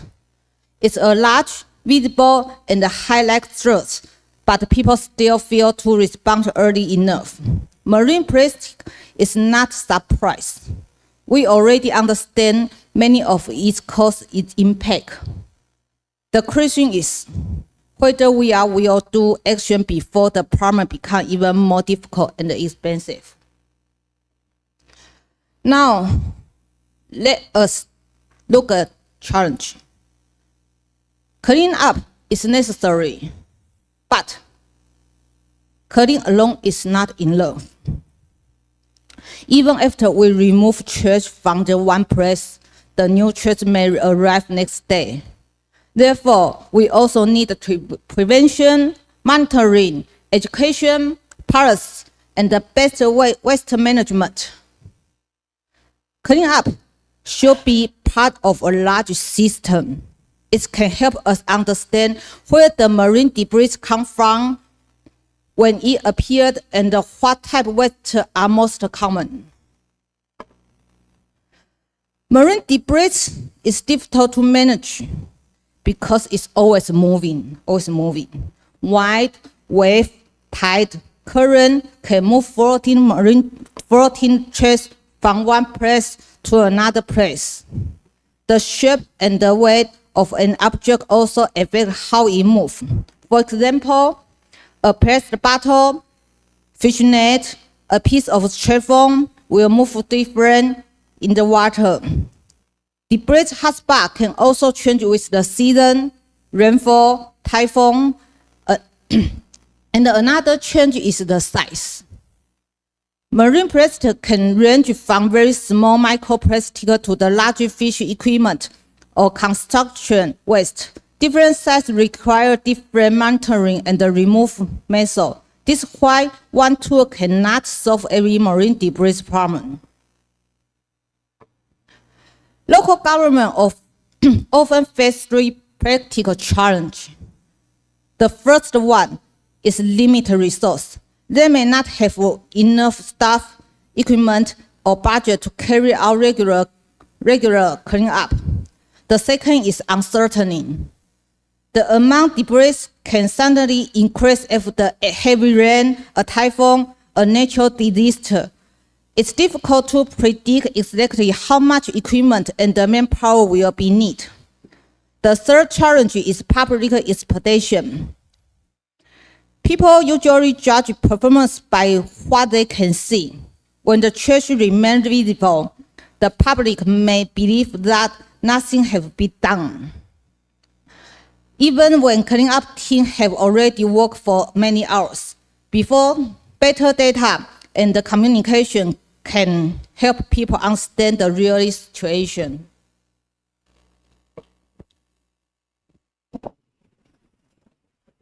Water cleaning and the maintenance contractor also face serious problems. First, they may not know whether the government will continue providing cleanup service. Without stable contract, companies are less willing to invest in the new boat, equipment, or staff. Second, recruitment is difficult. Working on the water can be draining, dirty, and dangerous. Young workers may not want to enter this field. Third, policy can be changed after election or change of government leadership. A project may be stop, and restart every time. This makes long-term planning difficult. Technology can support contractor, but stable policy and the procurement system is also necessary. This is our clean boat in the Kaohsiung Harbor. You can see on the boat have 3 people. 1 people drive the boat, and 2 people clean up the surface floating marine debris. In this section, I will introduce about the Azure project, a technology-based marine debris removal program. Azure project is a technology-based marine debris removal program. It's based on ocean science. Science helps us understand the tide, weight, current, debris type, and the pollution hotspot. The second is involved technology, innovation technology, and we built a USV to clean the marine debris. The third is a social design. We work with local residents and organizations to make sure the technology responds to really in need. The fourth is sustainability.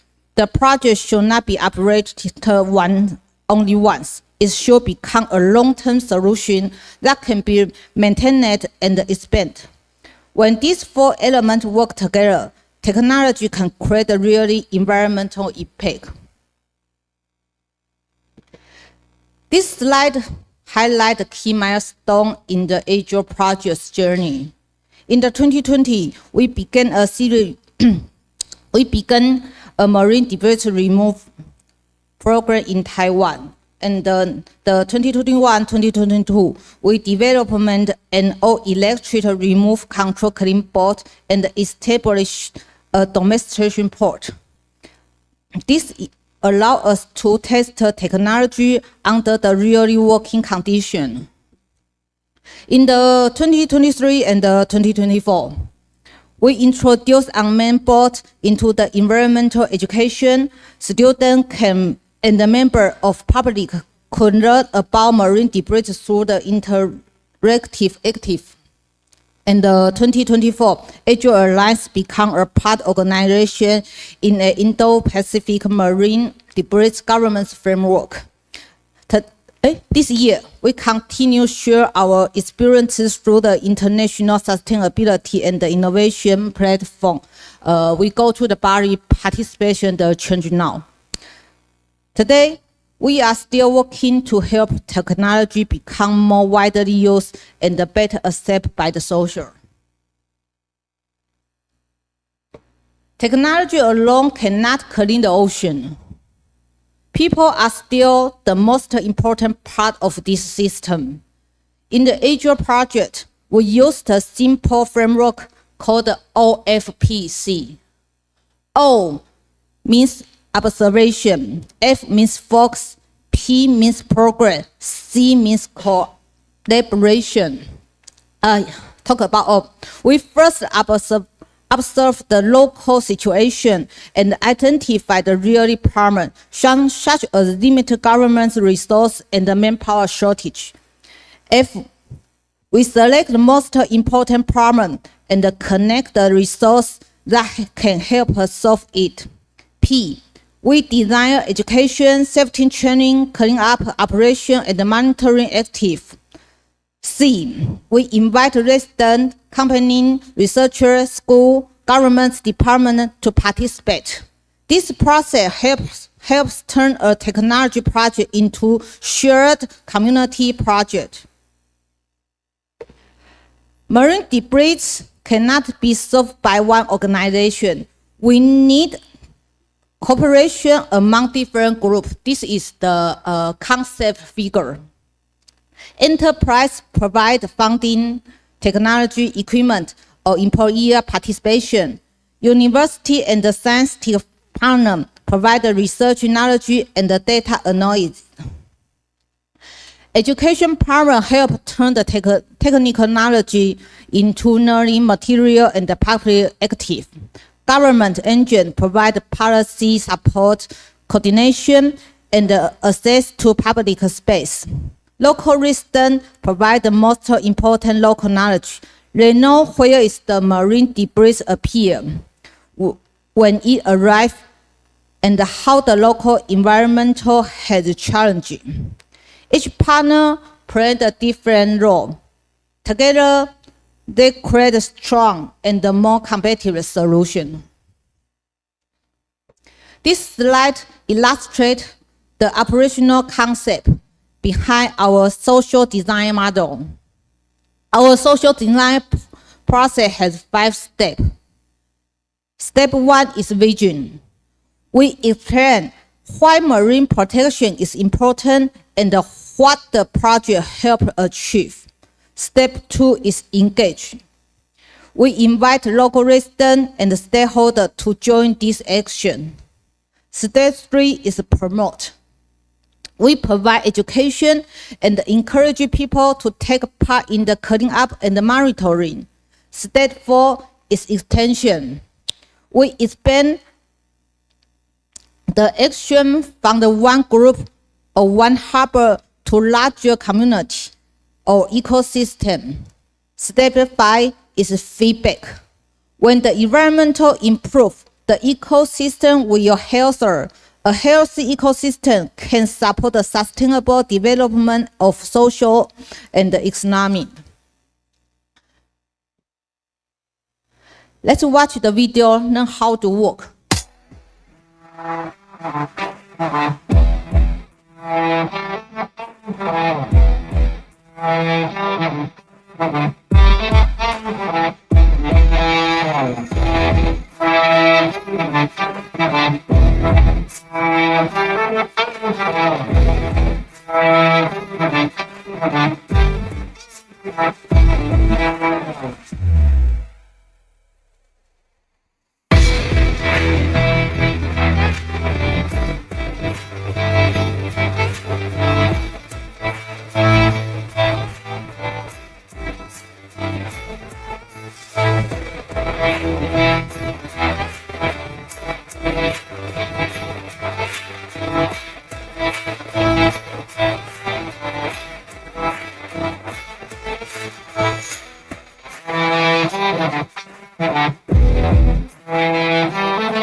This unmanned cleaning boat is all made in Taiwan by the Asia Lines, and its name is Asia Freight.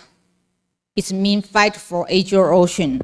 The Asia Freight is our 3rd generation all-electric remote operate cleaning vessel.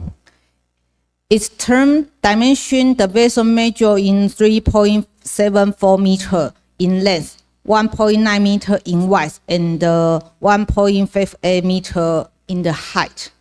It's small but enough to operation inside the harbor and strong enough to collect marine debris under the real working condition. It's used to electric thruster and can travel at 4 knots. The boat can communicate through the Wi-Fi, 4G, LTE, and 5G. It's also used navigator and the control system for remote operation and mission monitoring. Its max design payload is 200 kilograms per trip.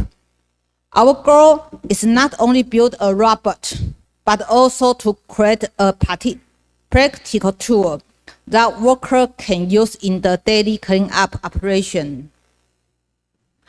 The Agile fighter has 3 main benefits. The first is safety.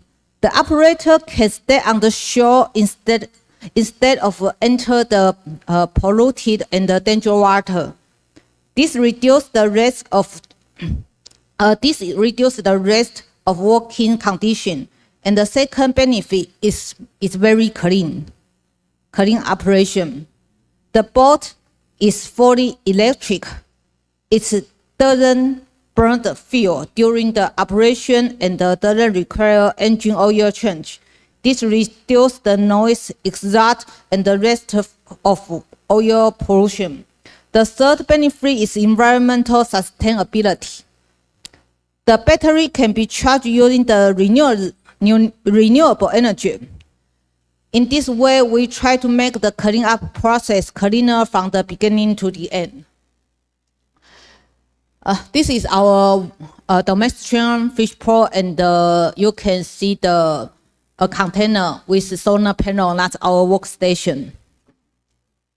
The cleanup boat can work with a renewable energy workstation.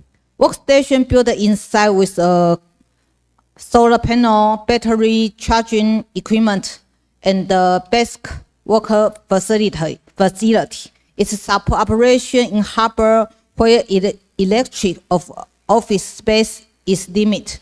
The workstation also gives the local team a place to store the tool, charge the equipment, record the data, provide environmental education, and the boat can together from the small cleanup base.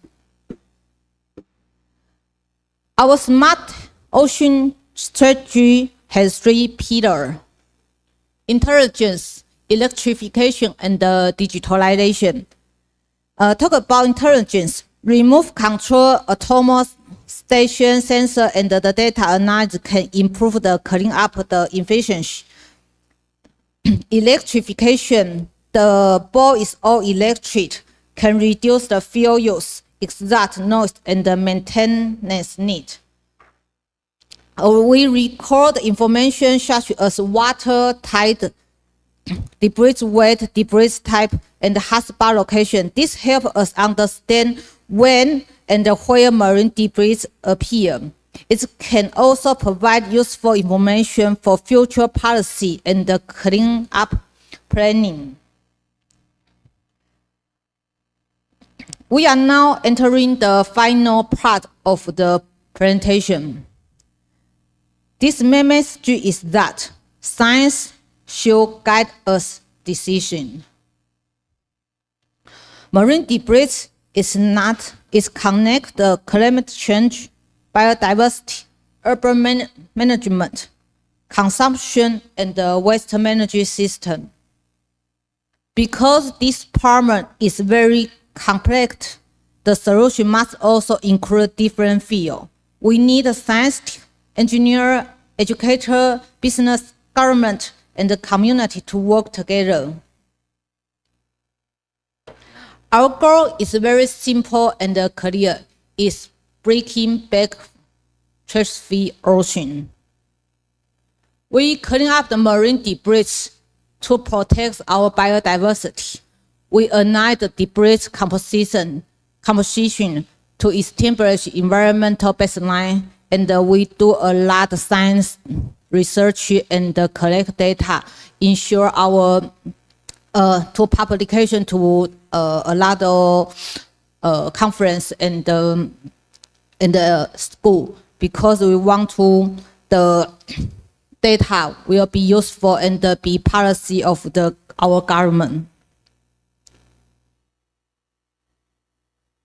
This slide explains the logical of Azure project. We begin with a real environmental problem. At the same time, government and the community have a demand for an effective and affordable solution. The foundation is data. We collect environmental data, include the weight, tide, hotspot location. We also collect the marine debris data like weight, quantity, and the composition. Next, we turn the data into the method and the operational strategy. We use the platform to share knowledge among the scientists, engineer, educator, government, and the community. Finally, the result is an integrated solution connecting the stakeholder and the authority. Its key idea is simple. Data can not only be used in the report, but also help people make better decisions. A long-term marine debris solution requires a complex system. Marine science helps us understand the problem. Education helps people understand why problem is matter. Innovation provides a new tool and a method. Collaboration connects people and the resource needed for the action. We also use the idea of EPAAS. It means Environmental Protection as a Service. This means environmental protection can be a regular and a professional service rather than a one-time volunteer activity. For example, a city, harbor, or company could see the long-term cleanup, monitoring data, and the maintenance service. This creates a more stable system for both environmental protection and the technology operation. Why do we need technology-based solution? Why? First, technology can make cleanup faster. A remote control board can continuously collect marine floating debris in select area. Second, it makes some operations cheaper. It can reduce repeat manual work and allow work to focus on the task that require human to judgment. Third, it can make operation easier and safer. Operation can control the vessel from shore and avoid direct contact with the pollution water. Fourth, it can support sustainability. The boat doesn't not only collect trash, it also collects environmental data, support education, and help city companies improve their environmental performance. Technology is therefore not the final goal. It's a tool for creating a safer, smart, and the more scalable cleaning system. How can we mitigate marine plastic debris in the Indo-Pacific? Marine plastic debris move across the city, river, coastline, national border. Therefore, Indo-Pacific cooperation is very important. Government can provide regulation, policy direction, and the policy resource. Enterprise can support technology development, funding, and the ESG project. NGO can connect communication with the community, knowledge, and the field action. Intergovernmental organization can support the community between the country and the shared successful model. Technology-based solution can be a common platform that connects this group, but every country and the community have different needs. Regional cooperation should therefore focus on sharing knowledge while allowing local adaptation. To conclude, the technology alone can solve marine plastic pollution. However, technology can be important catalyst. It can help us work faster, collect better data, improve safety, and connect more people. The most important lesson from the Azure projects is that innovation must connect to real need. We need to connect technology with policy, data with action, and science with community. Marine debris should not be only seen as a symbol of failure. It can also be opportunity to redesign how we manage our ocean. When government, business, research, NGO, and the local community work together, we can build a cleaner and more resilient ocean. The ocean contains us. Protecting it not a responsibility of only one organization or only one country. It's our shared responsibility. Thank you for your attention. Thank you.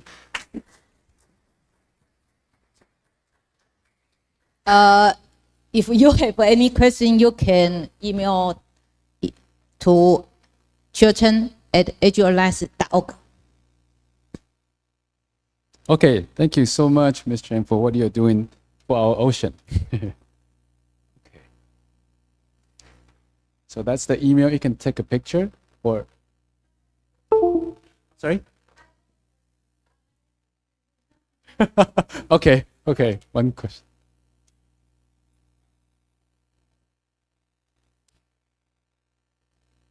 Press it one more time when it's red. Yes. Oh. Okay. Hi, I'm Maria Paz from Peru. I agree of the importance of ocean cleanup. However, my question is, what happens to the plastic after the cleanup? Because, well, in nature, there is not such things as waste.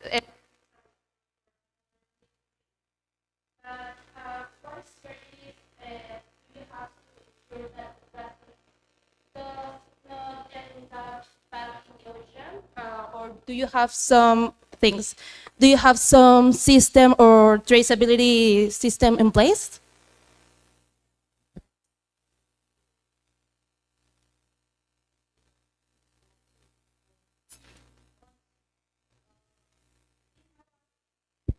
In Taiwan, we have the recycle system. When we bring the floating marine debris back, we will took the place to our governments. Oh, thank you very much. This will delay our lunch. Is that okay? Hi, my name is Luga. I'm from Venezuela, but I'm studying in Ecuador, representing the spot. My question is about I see a huge potential in this technology regarding, but my question is more about regarding for a future Azure Fighter version 4, I guess. Developing the systems in South America involves unique challenges. How do you plan to balance, for example, integration of advanced features like, for example, such as AI cameras, for example, to protect local marine life, and for example, we develop in college this kind of projects. It's similar, but it's in a really lower scale. But it's a good idea to implement this AI feature to protect marine lives, and also upgraded batteries for extend more remote operations, while simultaneously keep the manufacturing and maintenance costs affordable for our developing countries, for example, in Latin America. And how do you plan to balance these integrations right now? Okay, let me clarify the question. So you're saying the balance between, did you say AI? Yeah, it's like yeah, I'm giving you a kind of idea to use AI to AI cameras to protect marine cameras. lives, identifying the marine lives, for example, fishes to plastics, for example. I don't know. Okay, so you're saying using AI with the Yeah, of course. unmanned boat on Yeah. there, maybe? Mhm. And then Maybe. also, while we are cleaning, we are monitoring the ocean? Yeah. Okay. Kinda. Okay. I don't know if you were blind to. We indeed use the AI to monitoring the marine debris. We have two types of AI use. One is Edge AI. We put the inshore and works every day to collect marine debris photo and identify what type of marine debris. And the type two is we install on our Edge fighter, collect them video and send to the web server for learning, for deep learning. Thank you so much. And we'll wait. Are you gonna stay for lunch? They really like you. So we'll try to think of a way of to give you guys more time with her. Okay. And then we need to move on to our next topic. Is that okay? Okay. Aren't you hungry? Okay. Okay, we'll try to think of something. All right? Okay, sorry about that. 好，那我们先 go on. Okay.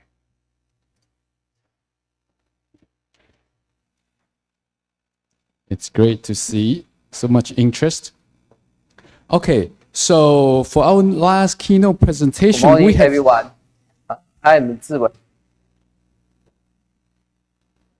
Okay, we'll hear from the government of Taiwan. So, our next keynote is from Mr. Chi-Wei Wu. He's the Director General of Energy Administration, part of the Ministry of Economic Affairs. So it's money and the environment. Okay, with the topic 2050 Taiwan Net Zero, Pathways and Implementations. He is not able to make it today because of his obligations at the office, but he has made a recording and we will watch the presentation. Good morning, everyone. I'm Ziwei Wu, DG, Taiwan Energy Administration, NOEA. Today, I'm be honored to share the 2050 Taiwan Net Zero Pathways and Implementation, Energy Transition Current Status, and the Promotion Strategy. My presentation today consists 3 parts. First one, I will introduce Taiwan's net zero transition target. Second, I will highlight Taiwan key energy transition strategy and the current progress. Finally, I will conclude with several key messages on the Taiwan energy transition. Let's begin with the Taiwan 2050 net zero target. Taiwan has set a clear pathway toward net zero emission by 2050. In 2022, Taiwan National Development Council published Taiwan's pathway to net zero emission in 2050, formally committing Taiwan to net zero emission by 2050. We agree this long-term vision with the period regular goals to track progress on the carbon reduction.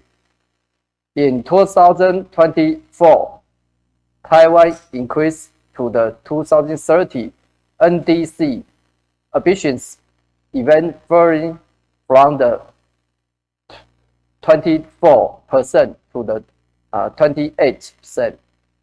This demonstrates our determination to the transfer To achieve this target, we designed policies such as energy transition, second, flagship project, technology innovation, and carbon pricing. These policies are driving critical momentum for our carbon reduction effort. Taiwan energy transition policy has facilitated our shift toward a cleaner future. Taiwan launched the first energy transition policy in 2016, and in 2021, Taiwan committed to the 2050 net zero emission. In 2024, President Lai took office and commitment the second energy transition, with a policy focus on the diversified green energy, deep energy saving, and building a more resilient storage enabled grid. Energy transition second focus on the three main areas: diversified green energy, deep energy saving, and the technology energy storage with a greater resilience. First one, Taiwan will continue expand diversified green energy, including the solar PV, offshore wind farm, geothermal, hydro, biomass, and ocean energy. Second, for the deep energy saving, we are forced the ESCO industry, promoting industrial energy conservation and continuity subsidies for the replace older equipment and household appearance. Third, we are strengthening energy storage and grid resilience to support renewable energy integration and ensure a stable power supply. Through these efforts, Taiwan accurate carbon reduction and continuity moving toward to the 2050 net zero goal. Looking toward 2050, Taiwan aims to the significant increasing the share to renewable energy.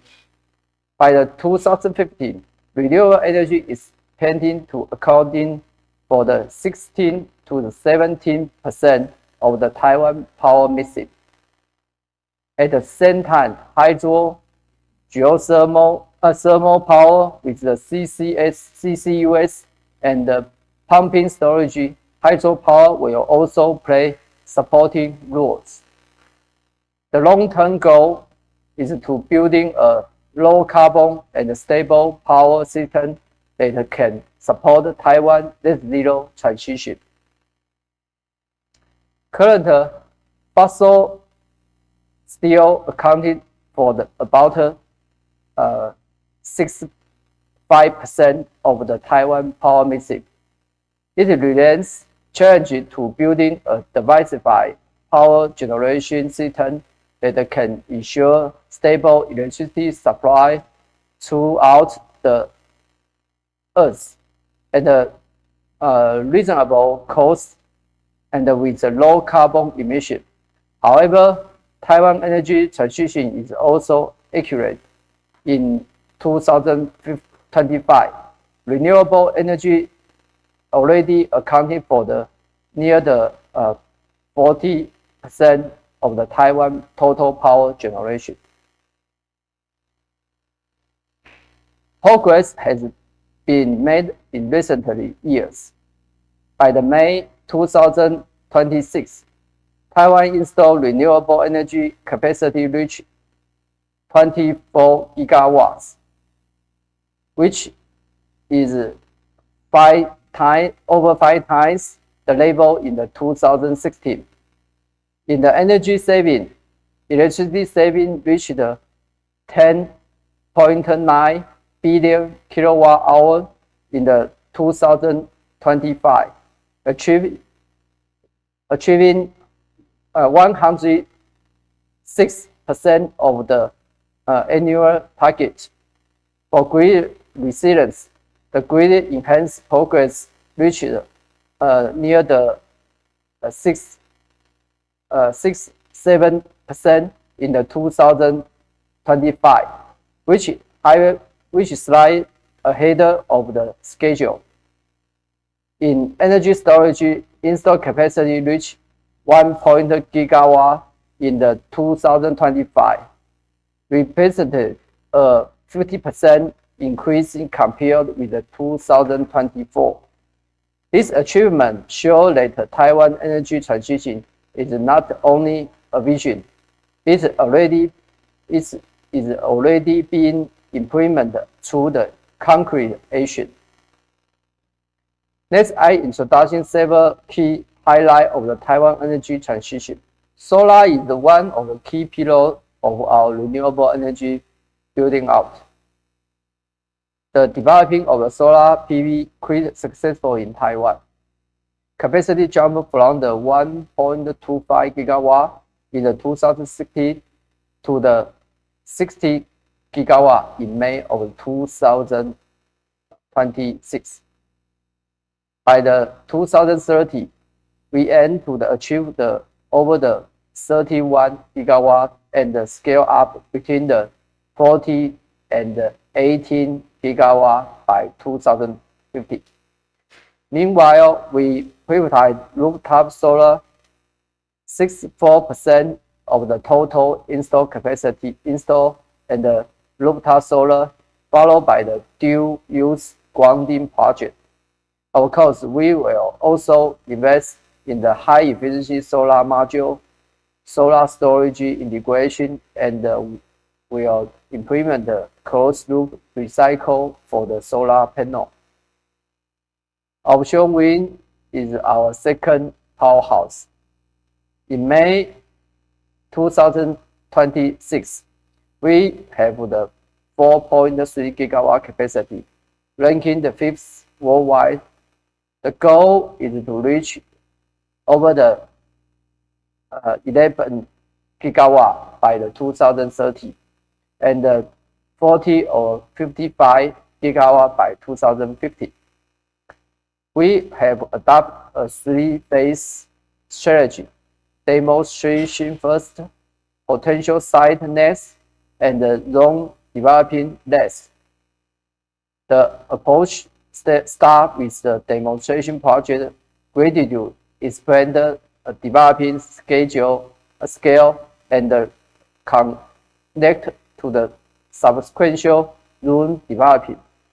From the 2026 and 2035, we plan developing 1.0 gigawatt of the offshore wind capacity annually, reach to the total 50 gigawatt by the 2035. Taiwan rich geothermal resources are powering its third role in renewable energy development. In terms of the developing of the geothermal power, the capacity has increased from the 30 kilowatt in the 2018 to the now in May 2026 we have 30 megawatt. In particular, in the October 2024, the first 4,000 meter deep geothermal well has drilled in the Yuanshan, Yilan. State-owned enterprise, including the CPC and the Thai Power, will lead developing effort to improving regular framework and expanding the number of the project sites. Energy storage is ensured for the integration renewable energy and the improving power system flexibility. Taiwan 2025 are 500 megawatts of the power generation energy storage and 1 gigawatt grid energy storage. Current power generation energy storage has reached 198 megawatts, while the grid energy storage has reached 1 gigawatt. We are promoting energy storage in the three areas. First one, power generation energy storage can supporting nighttime peak demand and enhance the grid stability. Second, grid energy storage can participate in the energy trading platform, supporting frequency, regular, and spin reserve service, while increasing the dispatch flexible. Third, behind the meter energy storage will encourage industry users in the industry park and install their own system of the safe use and disaster resilience. We are also promoting the technology energy storage stability program targeted 1 gigawatt hour of the install over 4 years. Energy saving is very important. The energy saving strategy including four key directions. First, we promoting energy efficiency improvement for the public and private enterprise. Large energy user, which accounting for the 61% of the national electricity consumer, are subject to the mandate energy saving target. Second, we provide subsidy for the replace older household appearance with the Grade 1 energy efficiency appearance. Third, we enhance equipment efficiency standard and promoting energy efficiency by label. Fourth, we work with the building and local government to improve energy saving governance.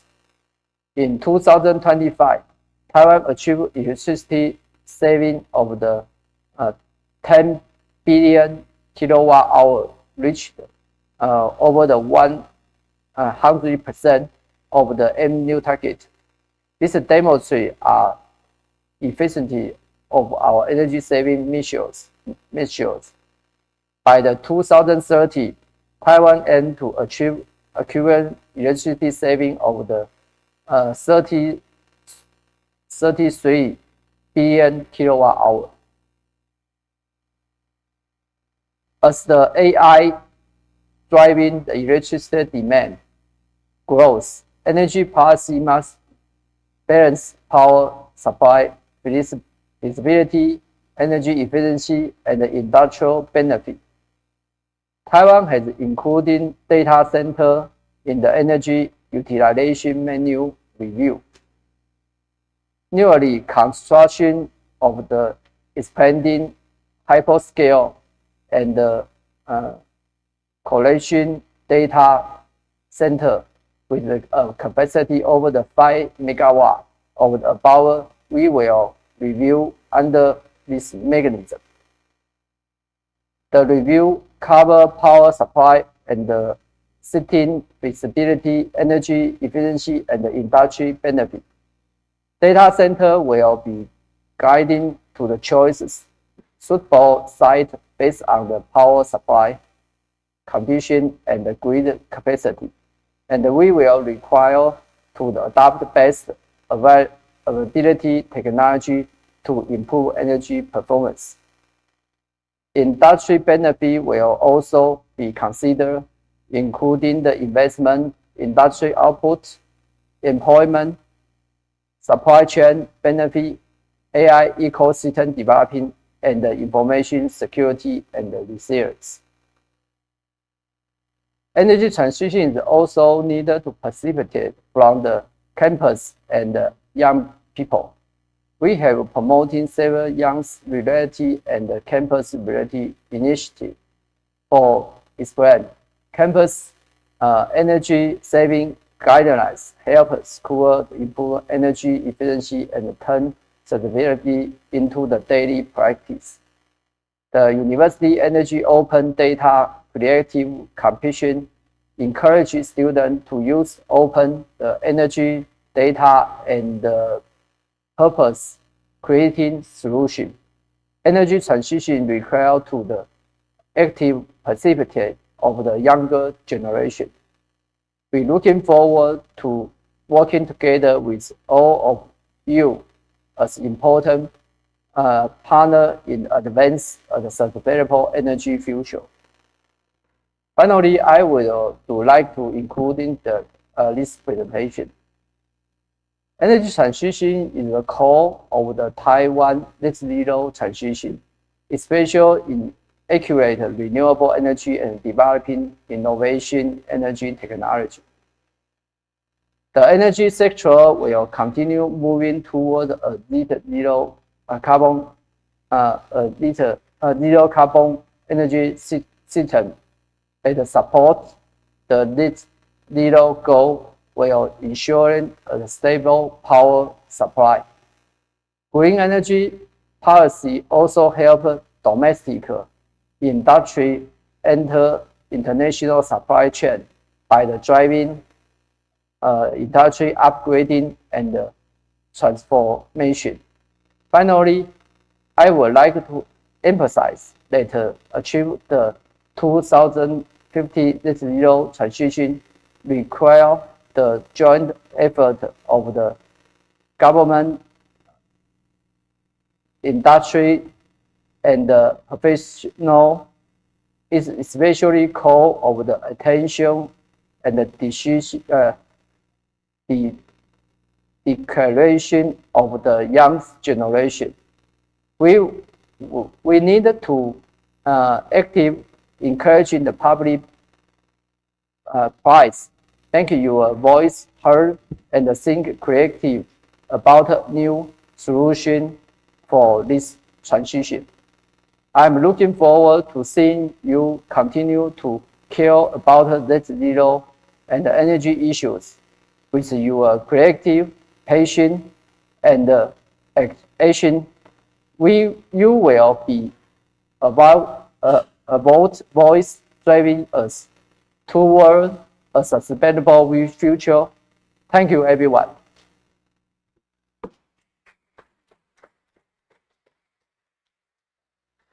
Okay, so this concludes our keynote presentations. And I hope the presentation give you an idea of some of the things that we are doing for the environment. Okay, so we have lunchtime right now. Great. But then, so Alice here, Alice, she will lead you to the second restaurant for lunch. But then before going there, she will also take you to IH 115. That's where we'll have the discussion in the afternoon. So you can take your belongings and then leave it in IH 115 first, and then go over to lunch. Okay. Almost. Sorry.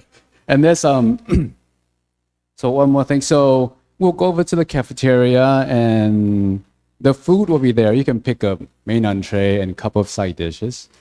And then finally, we will resume at 1:30. You can go back to room 115 at 1:30 when you're done. Okay? All right, thank you.